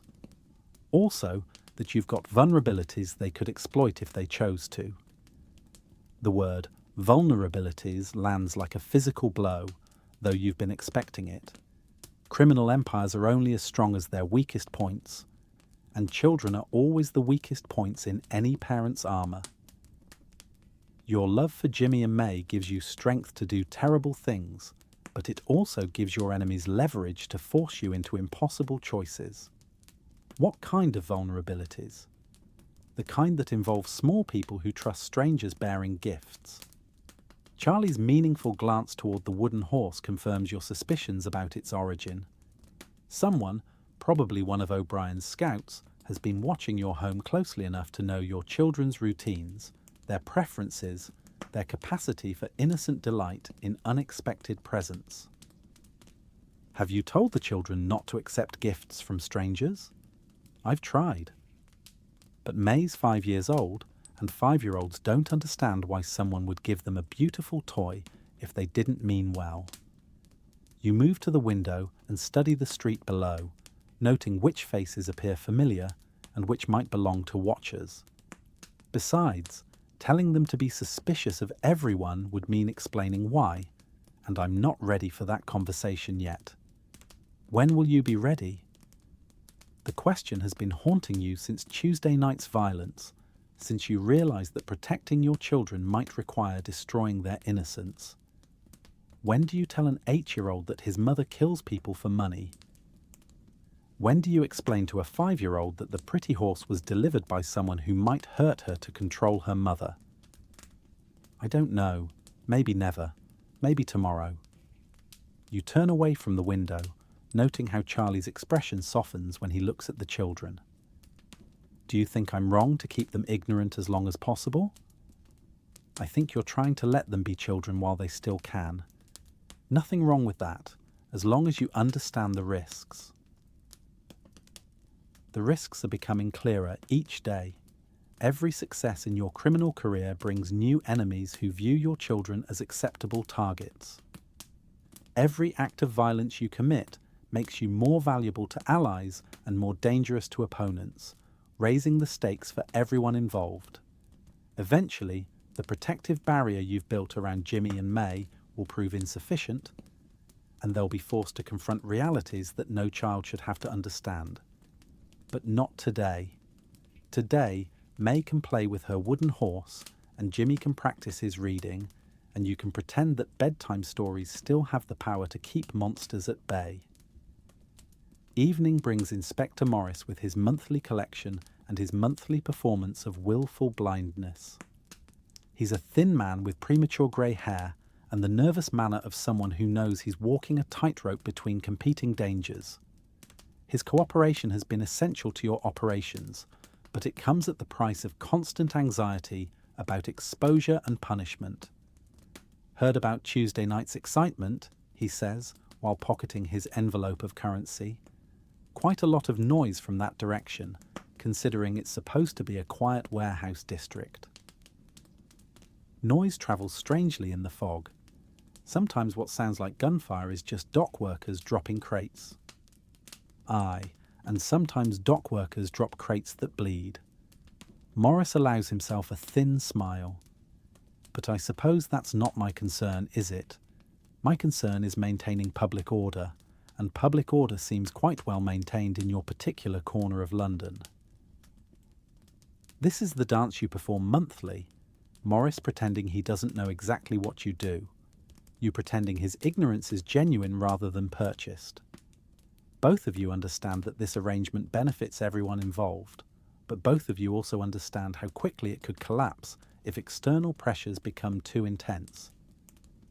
Any word from your superiors about increased attention to dock area activities? Nothing specific, though there has been some discussion about Irish operations expanding their territorial claims. Seems certain parties are unhappy about English encroachment into traditional Irish business areas. Morris adjusts his cap with the nervous precision of a man who measures every gesture for potential consequences. Might be wise to avoid unnecessary confrontations with our Celtic neighbours. The warning is diplomatically phrased but unmistakably clear. O'Brien's influence extends into the Metropolitan Police, probably through bribes similar to the ones you pay Morris. If conflict escalates, you can't count on official protection or even official neutrality. I appreciate the advice. Any particular Celtic neighbours I should be especially careful to avoid confronting? The kind who've been in business longer than you've been alive, who've got connections stretching from Dublin to New York, who consider territorial disputes a matter of family honour rather than simple economics. Morris tips his cap in farewell. Be careful, Mrs. Hawkins. Success has a way of attracting exactly the kind of attention you can't afford. As winter deepens over London, your empire grows with careful precision. 3 more taverns begin purchasing their spirits through your network. 2 gaming houses hire your men for security. A warehouse owner near the dock starts paying protection money after someone explains how easily fires can start in buildings with inadequate safeguards. Each expansion brings additional income and additional complications. More money means better food for your children, warmer clothes, medical care when they need it. But it also means more employees to manage, more enemies to monitor, more authorities to bribe. The delicate balance between growth and exposure requires constant attention, constant adjustment, constant decisions about acceptable risks. The children adapt to their improving circumstances with the resilience that makes children both heartbreaking and hopeful. May gains weight, her hollow cheeks filling out as regular meals become routine rather than luxury. Jimmy grows taller, his clothes requiring frequent replacement as proper nutrition allows delayed growth to catch up. Both seem happier, more secure, less afraid of empty cupboards and cold rooms. But they also grow more observant, more aware of the changes in their mother's behaviour and social circle. Jimmy asks why so many men visit the pub after hours, why the police inspector always seems nervous when he calls, why Mummy sometimes smells like soap and lye even when she hasn't been washing clothes. May wonders aloud why her wooden horse looks sad sometimes, as if it knows secrets that toys shouldn't have to carry. "Mummy," she says one December evening while you're braiding her hair before bed, "are we safe now?" The question catches you off guard with its directness. 5-year-olds aren't supposed to think about safety as something that requires active maintenance, something that can be lost as easily as it's gained. "Of course we're safe, sweetheart. Why would you ask that?" "Because you look worried all the time now. Even when you're smiling, your eyes look worried." May twists in your lap to study your face with the intensity of a small scientist examining a particularly interesting specimen. Jimmy says it's because you miss Daddy, but I think it's something else. Children notice everything, remember everything, understand more than adults give them credit for. You've been careful to shield Jimmy and May from the specifics of your new profession, but you can't shield them from its emotional consequences. Your transformation from grieving widow to criminal leader has changed you in ways that show even when you're trying to hide them. Grown-ups worry about different things than children do. Sometimes those worries show on their faces even when they're trying to hide them. What do you worry about? How do you explain to a 5-year-old that you worry about rival gangs targeting her to control you? That you worry about police raids that might send you to prison and leave her orphaned? That you worry about the gradual erosion of your own humanity as violence becomes routine rather than exceptional?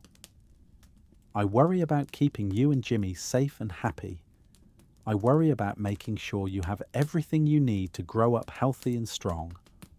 But we do have everything we need now. We have food and warm clothes and coal for the fire. May's voice carries the satisfaction of a child whose immediate needs have been consistently met for several months running. So why do you still look worried? Because keeping what you have is harder than getting it in the first place. Because success makes you a target for people who view your prosperity as theft from their potential earnings. Because every day you manage to protect your children is another day that someone else might be planning to take that protection away. Sometimes grown-ups worry about tomorrow even when today is going well. It's not a complete answer, but it seems to satisfy May's curiosity for now. She settles against your shoulder while you finish braiding her hair, humming tunelessly in the way that children do when they're content with their immediate circumstances. Later, after the children are asleep, you sit in the pub's main room with a ledger that tells the story of your empire's steady growth. Income up 40% from last month. Protection payments covering operational expenses with room for expansion. Enough profit to consider moving the children to better lodgings, perhaps even a small house with a garden where May could play safely and Jimmy could have friends without you worrying about who their parents might be. But growth attracts attention, and attention attracts enemies. Tomorrow will bring new challenges, new threats, new decisions about how much you're willing to sacrifice to maintain what you've built. The fog outside presses against the windows like a living thing, concealing movements and muffling sounds that might be innocent or might be reconnaissance for future attacks.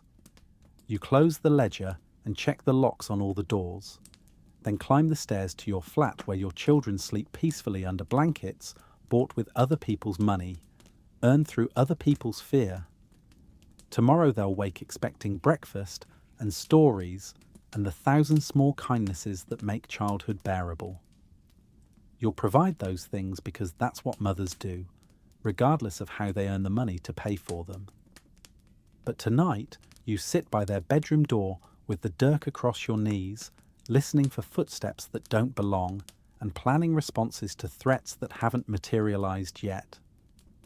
Because the fog that conceals your enemies also conceals your movements, and sometimes the best defense is a preemptive strike that eliminates problems before they grow large enough to threaten everything you're fighting to protect. The message arrives on a bitter January morning when the Thames has frozen at its edges and the fog hangs so thick you can barely see across the street. A boy no older than Jimmy delivers it.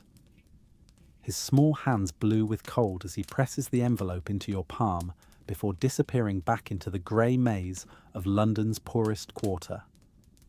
Inside, the handwriting is elegant, educated, nothing like the rough scrawl you've grown accustomed to from dock workers and criminals. The paper itself speaks of money, heavy stock, watermarked, the kind that costs more per sheet than most families spend on bread in a week. Mrs. Hawkins, it begins with formal courtesy, your recent business activities have attracted the attention of parties who believe a conversation would be mutually beneficial. Tonight, 10 o'clock, the Blackfriars Bridge. Come alone, armed if it makes you feel safer, but understand that violence will serve neither of our interests.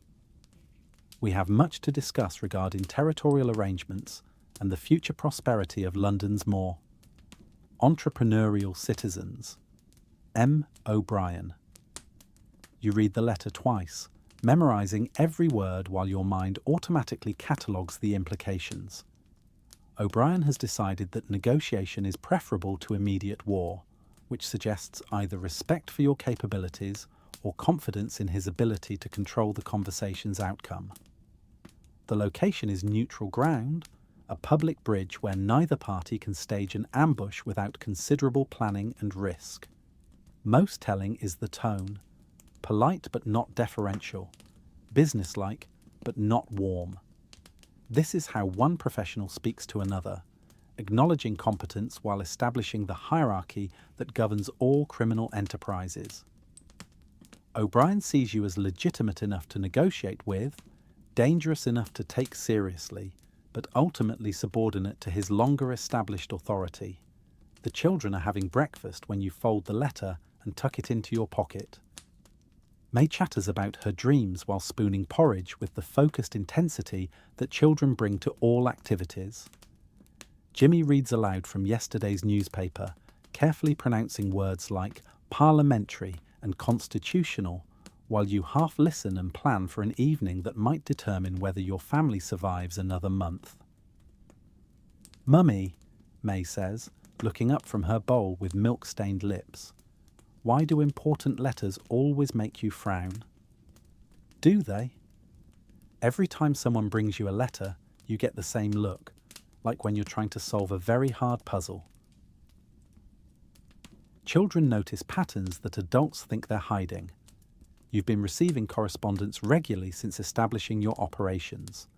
Reports from your men, payment schedules from corrupt officials, intelligence about rival activities. Each letter represents another piece of the complex game you're playing, another variable to consider in calculations that grow more complicated daily. Some puzzles are harder than others. This one's particularly challenging. Can I help? I'm good at puzzles. The innocence in her offer breaks your heart. May wants to help because helping makes children feel important, useful, connected to their parents' mysterious adult concerns. She has no way of understanding that the puzzle you're solving involves questions like whether to trust O'Brien's promise of safe passage or bring additional weapons to tonight's meeting. This is a grown-up puzzle, sweetheart, but thank you for offering. You spend the morning hours making arrangements for the evening. Old Frank will position himself near the bridge with instructions to wait exactly 30 minutes before assuming the worst and implementing contingency plans. Charlie will watch the children from Mrs. Pettigrew's parlour, ready to evacuate them to safe houses if O'Brien's invitation proves to be an elaborate trap. Big Eddie argues for a more aggressive approach. Bring overwhelming force to the meeting. Demonstrate that Eleanor Hawkins doesn't negotiate from positions of weakness. But you've learned enough about O'Brien's reputation to know that intimidation tactics will backfire spectacularly. The man controls operations spanning multiple countries and has survived 30 years in a profession where most practitioners die young. He didn't reach his position by backing down to threats. O'Brien respects strength, but he punishes stupidity, Old Frank warns while checking his pocket watch for the dozenth time. Showing up with an army would be stupid. Showing up alone and unprepared would also be stupid. You need to find the middle ground, strong enough to command respect, careful enough to avoid provocation. By evening, you've settled on a compromise that satisfies neither prudence nor aggression completely, but balances both concerns acceptably.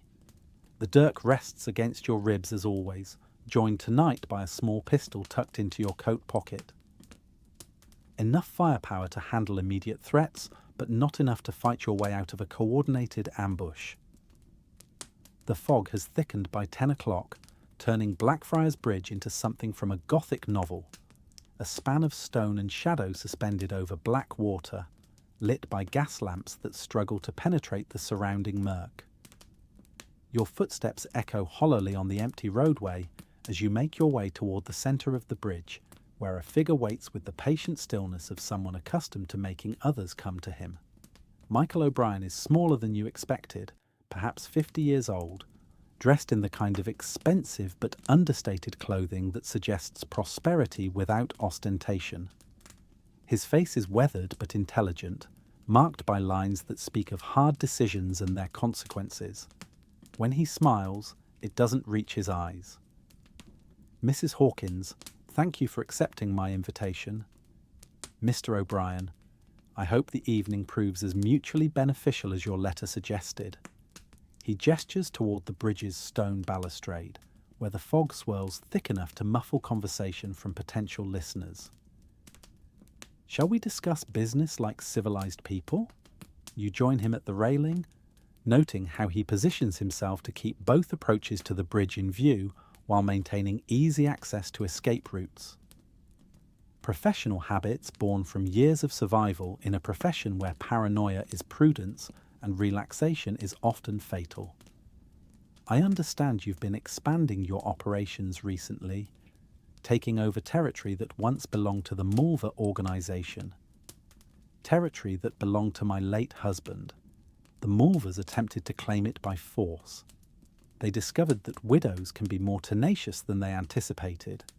O'Brien's smile shows genuine amusement. Indeed they did. George Mulver's disappearance has become quite the topic of conversation in certain circles, as has your decisive handling of subsequent territorial disputes. The careful phrasing acknowledges what everyone knows without stating it explicitly. George Mulver is dead, killed by Eleanor Hawkins, in circumstances that remain officially mysterious but practically obvious. This conversation is between two people who understand violence as a business tool while maintaining the polite fiction that neither of them has blood on their hands. Business disputes require business solutions. I'm sure you understand the necessity of protecting one's investments. Absolutely. Which brings us to tonight's discussion. O'Brien turns to face you directly, his expression growing more serious. Your recent successes have attracted attention from parties beyond the Mulvers, people who view territorial expansion as a zero-sum game, who believe that your prosperity necessarily comes at their expense. And what do you believe? I believe that London is large enough for multiple enterprises, assuming those enterprises understand their proper place in the established hierarchy. O'Brien's tone remains conversational, but steel creeps into his voice. I also believe that successful business people recognize when they've reached the limits of sustainable growth. The threat is diplomatically phrased, but unmistakably clear. O'Brien is offering you a choice. Accept subordinate status within his larger organization or face the consequences of continued independence. The fact that he's offering negotiation rather than immediate elimination suggests respect for your capabilities, but that respect has limits. What exactly are you proposing? Partnership. Your operations continue as before, but under the protection and guidance of more experienced management. You keep 60% of profits in exchange for territorial restrictions and regular consultation on major decisions. O'Brien pulls out a silver cigarette case and offers you one before lighting his own. Think of it as insurance against larger threats that might otherwise overwhelm your resources. 60% is more generous than you expected, but the conditions amount to voluntary submission to O'Brien's authority. Territorial restrictions would limit your growth, just as opportunities are expanding. Regular consultation means every significant decision would require his approval. Protection sounds appealing until you realize it also means dependence. And if I prefer to maintain independence, then you'll discover that independence can be a very expensive luxury. O'Brien's cigarette glows in the fog like a tiny star. There are people in this business who view ambitious women as aberrations requiring correction. Without proper protection, such aberrations tend to experience unfortunate accidents. Are you threatening me, Mr. O'Brien? I'm offering you an opportunity to avoid threats from people far less reasonable than myself. He flicks ash into the Thames, where it disappears into the black water. Consider Frank Malloy, who runs protection rackets in Whitechapel. He's expressed strong opinions about women who forget their proper place. Or consider the Costello brothers, who believe that criminal enterprise should remain a gentleman's profession. Both groups have been asking questions about your operations, your security arrangements, your family situation. The mention of your family makes your hand move instinctively toward the pistol in your pocket. O'Brien notices the gesture and nods approvingly. Exactly the response I expected. You understand that threats to your children change the calculation completely. He takes another drag from his cigarette, studying your face in the gaslight. The question is whether you're wise enough to accept protection before such threats become active rather than reactive. What guarantees do I have that your protection is genuine rather than another form of control? You have my word, which carries considerable weight in circles where reputation is currency. You also have the practical consideration that dead partners generate no revenue, while prosperous partners contribute to everyone's success. O'Brien drops his cigarette and grinds it under his heel. But ultimately, you have the choice between trusting me or trusting your ability to fight multiple enemies simultaneously while protecting two small children. The arithmetic is brutal but accurate. You've succeeded against the Mulvers because they underestimated you and acted without coordination. But O'Brien commands resources that dwarf anything the Mulvers could field: experienced killers, corrupt officials, connections spanning multiple countries. Fighting him would be suicide. Fighting him while also battling other enemies would be suicide with unnecessary complications. I need time to consider your offer. Of course, business decisions of this magnitude shouldn't be made hastily. O'Brien checks his pocket watch with the precision of a man whose time is valuable. Shall we say 1 week? That should provide sufficient time for consultation with your advisors and consideration of alternatives. 1 week. Excellent. I'll expect your answer next Tuesday evening. Same time, same location. O'Brien tips his hat with old-world courtesy. Until then, Mrs. Hawkins, I suggest you avoid unnecessary risks. London has become quite dangerous for people in our profession.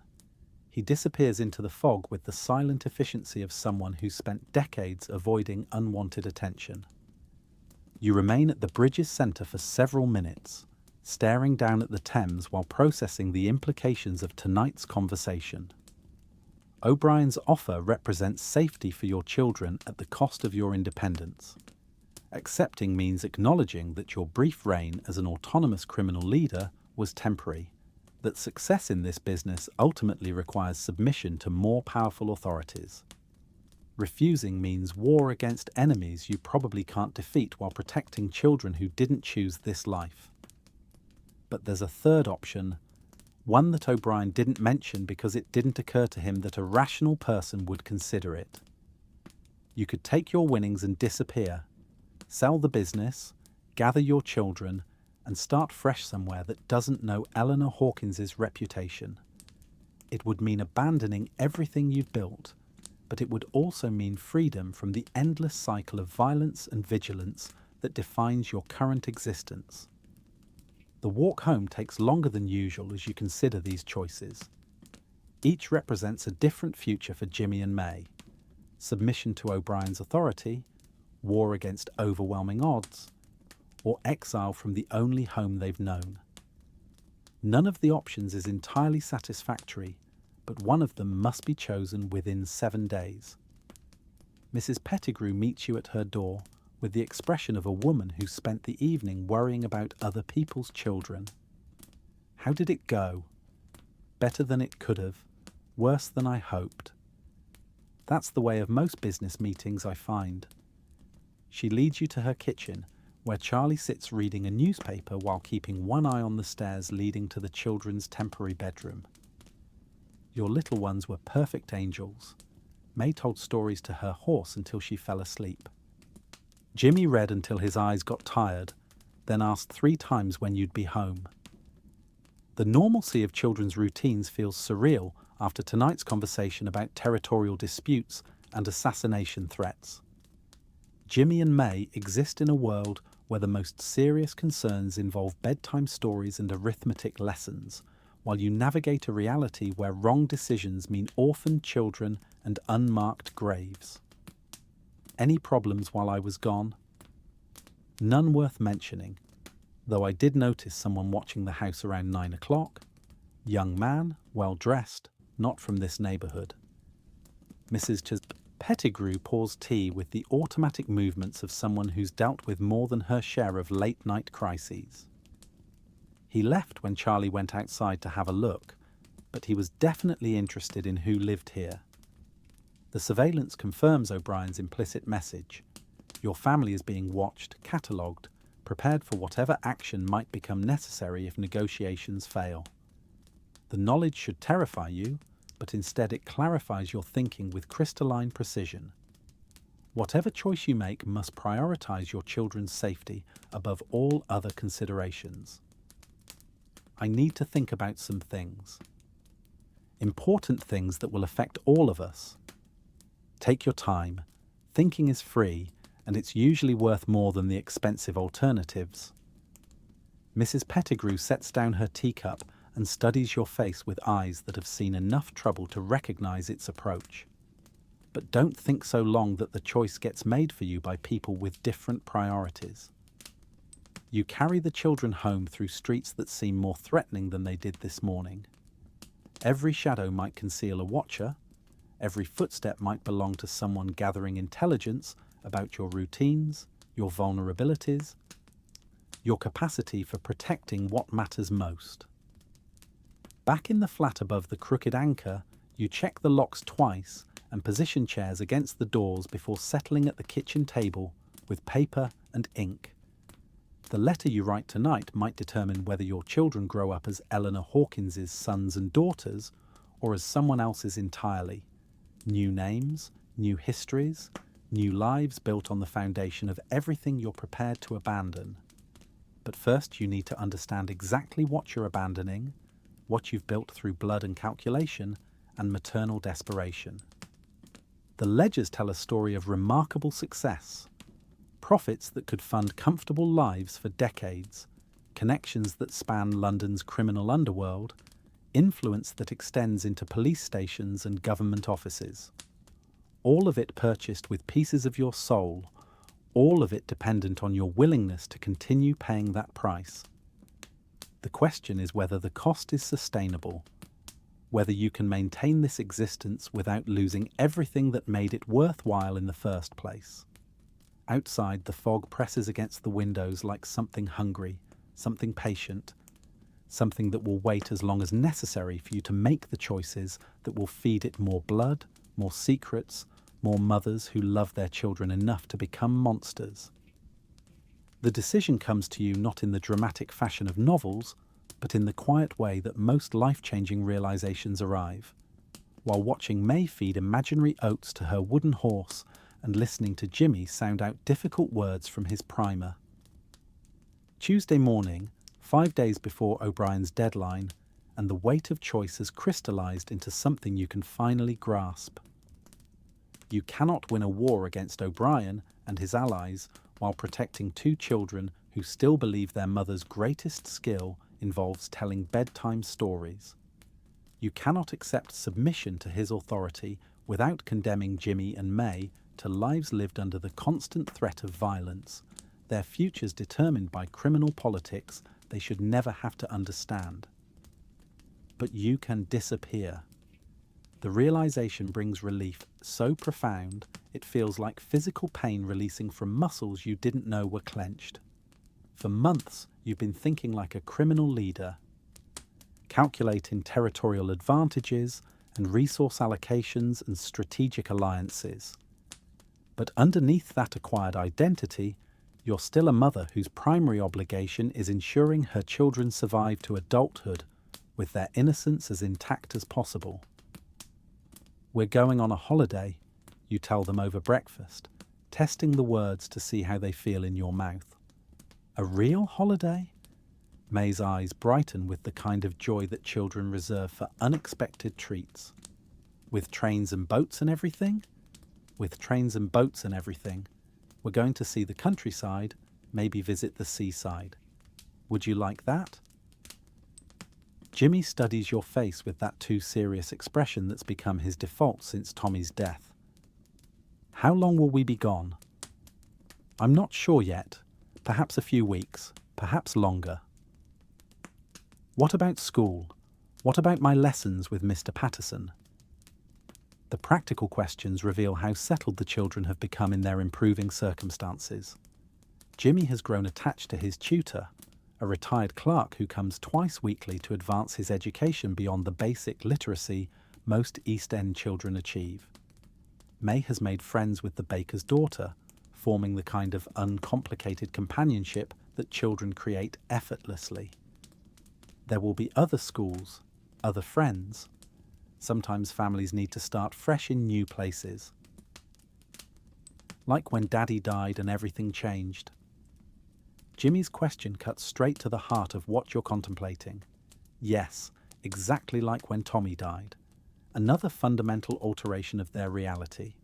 Another moment when their familiar world dissolves and reforms according to forces beyond their control. Something like that, but this time we're choosing the change instead of having it chosen for us. The explanation seems to satisfy May, whose 5-year-old mind accepts parental decisions with the trust that makes children both vulnerable and resilient. Jimmy remains thoughtful, clearly processing implications he's too young to fully understand, but old enough to sense. You spend the morning making lists. What can be sold quickly? What must be transported? What should be abandoned entirely? The business itself represents the largest asset and the most complex disposal problem. Old Frank might be willing to purchase your territory and operations at a steep discount, assuming O'Brien allows such a transaction. Alternatively, you could simply walk away, leaving the infrastructure intact for whoever proves strong enough to claim it. The sentimental possessions prove more difficult to categorize. Tommy's shaving kit, still smelling faintly of bay rum and lost possibilities. May's collection of smooth stones gathered from Thames beaches during better days. Jimmy's carefully preserved cricket ball, signed by a player whose name you can't remember, but whose autograph represents your son's belief in heroes. How do you pack a life? How do you decide which memories are portable and which must be left behind for strangers to discover or discard?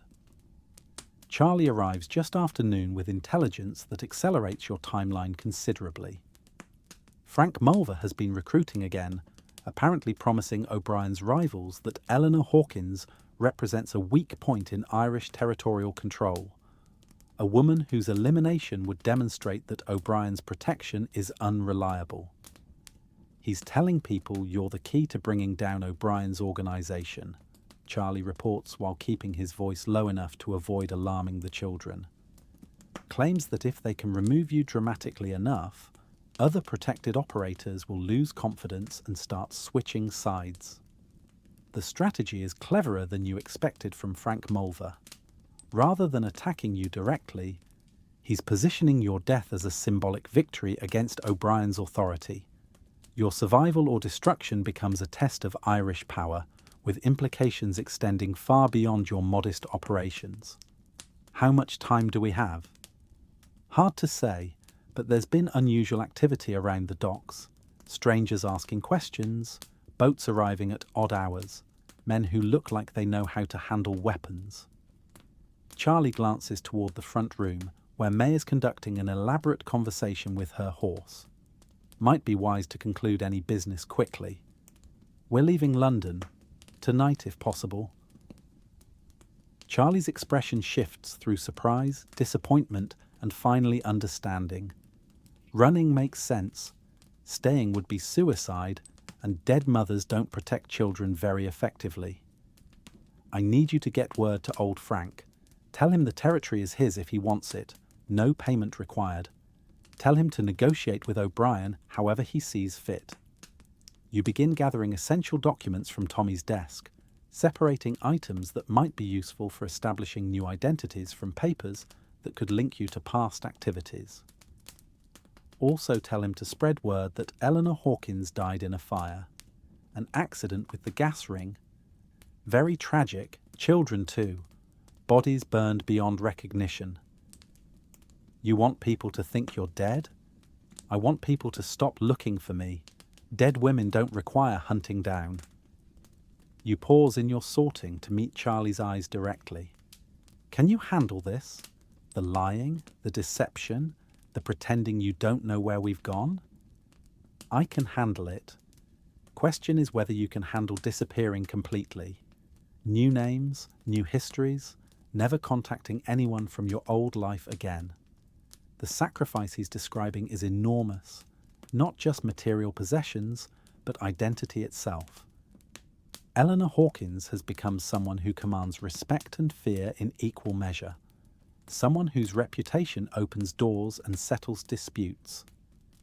Abandoning that identity means returning to anonymity, to being just another widow with children in a world full of such women. But anonymity also means safety. It means Jimmy can attend school without bodyguards. May can make friends without background checks. You can sleep without weapons within reach. The trade seems worthwhile when measured against alternatives that involve small coffins and maternal guilt that would last whatever remained of your life. I think I can handle it. I think I have to handle it. The afternoon passes in careful preparation disguised as normal activity. You walk the children to the market, ostensibly for groceries, but actually to gauge whether surveillance has increased around your movements. The watchers are more obvious now, men who look away too quickly when you glance in their direction, figures who maintain consistent distance as you navigate the familiar streets. At the train station you purchase 3 tickets to Brighton under the name Mrs. Margaret Thompson and her children, paying cash and avoiding eye contact with the clerk who processes the transaction with bureaucratic indifference.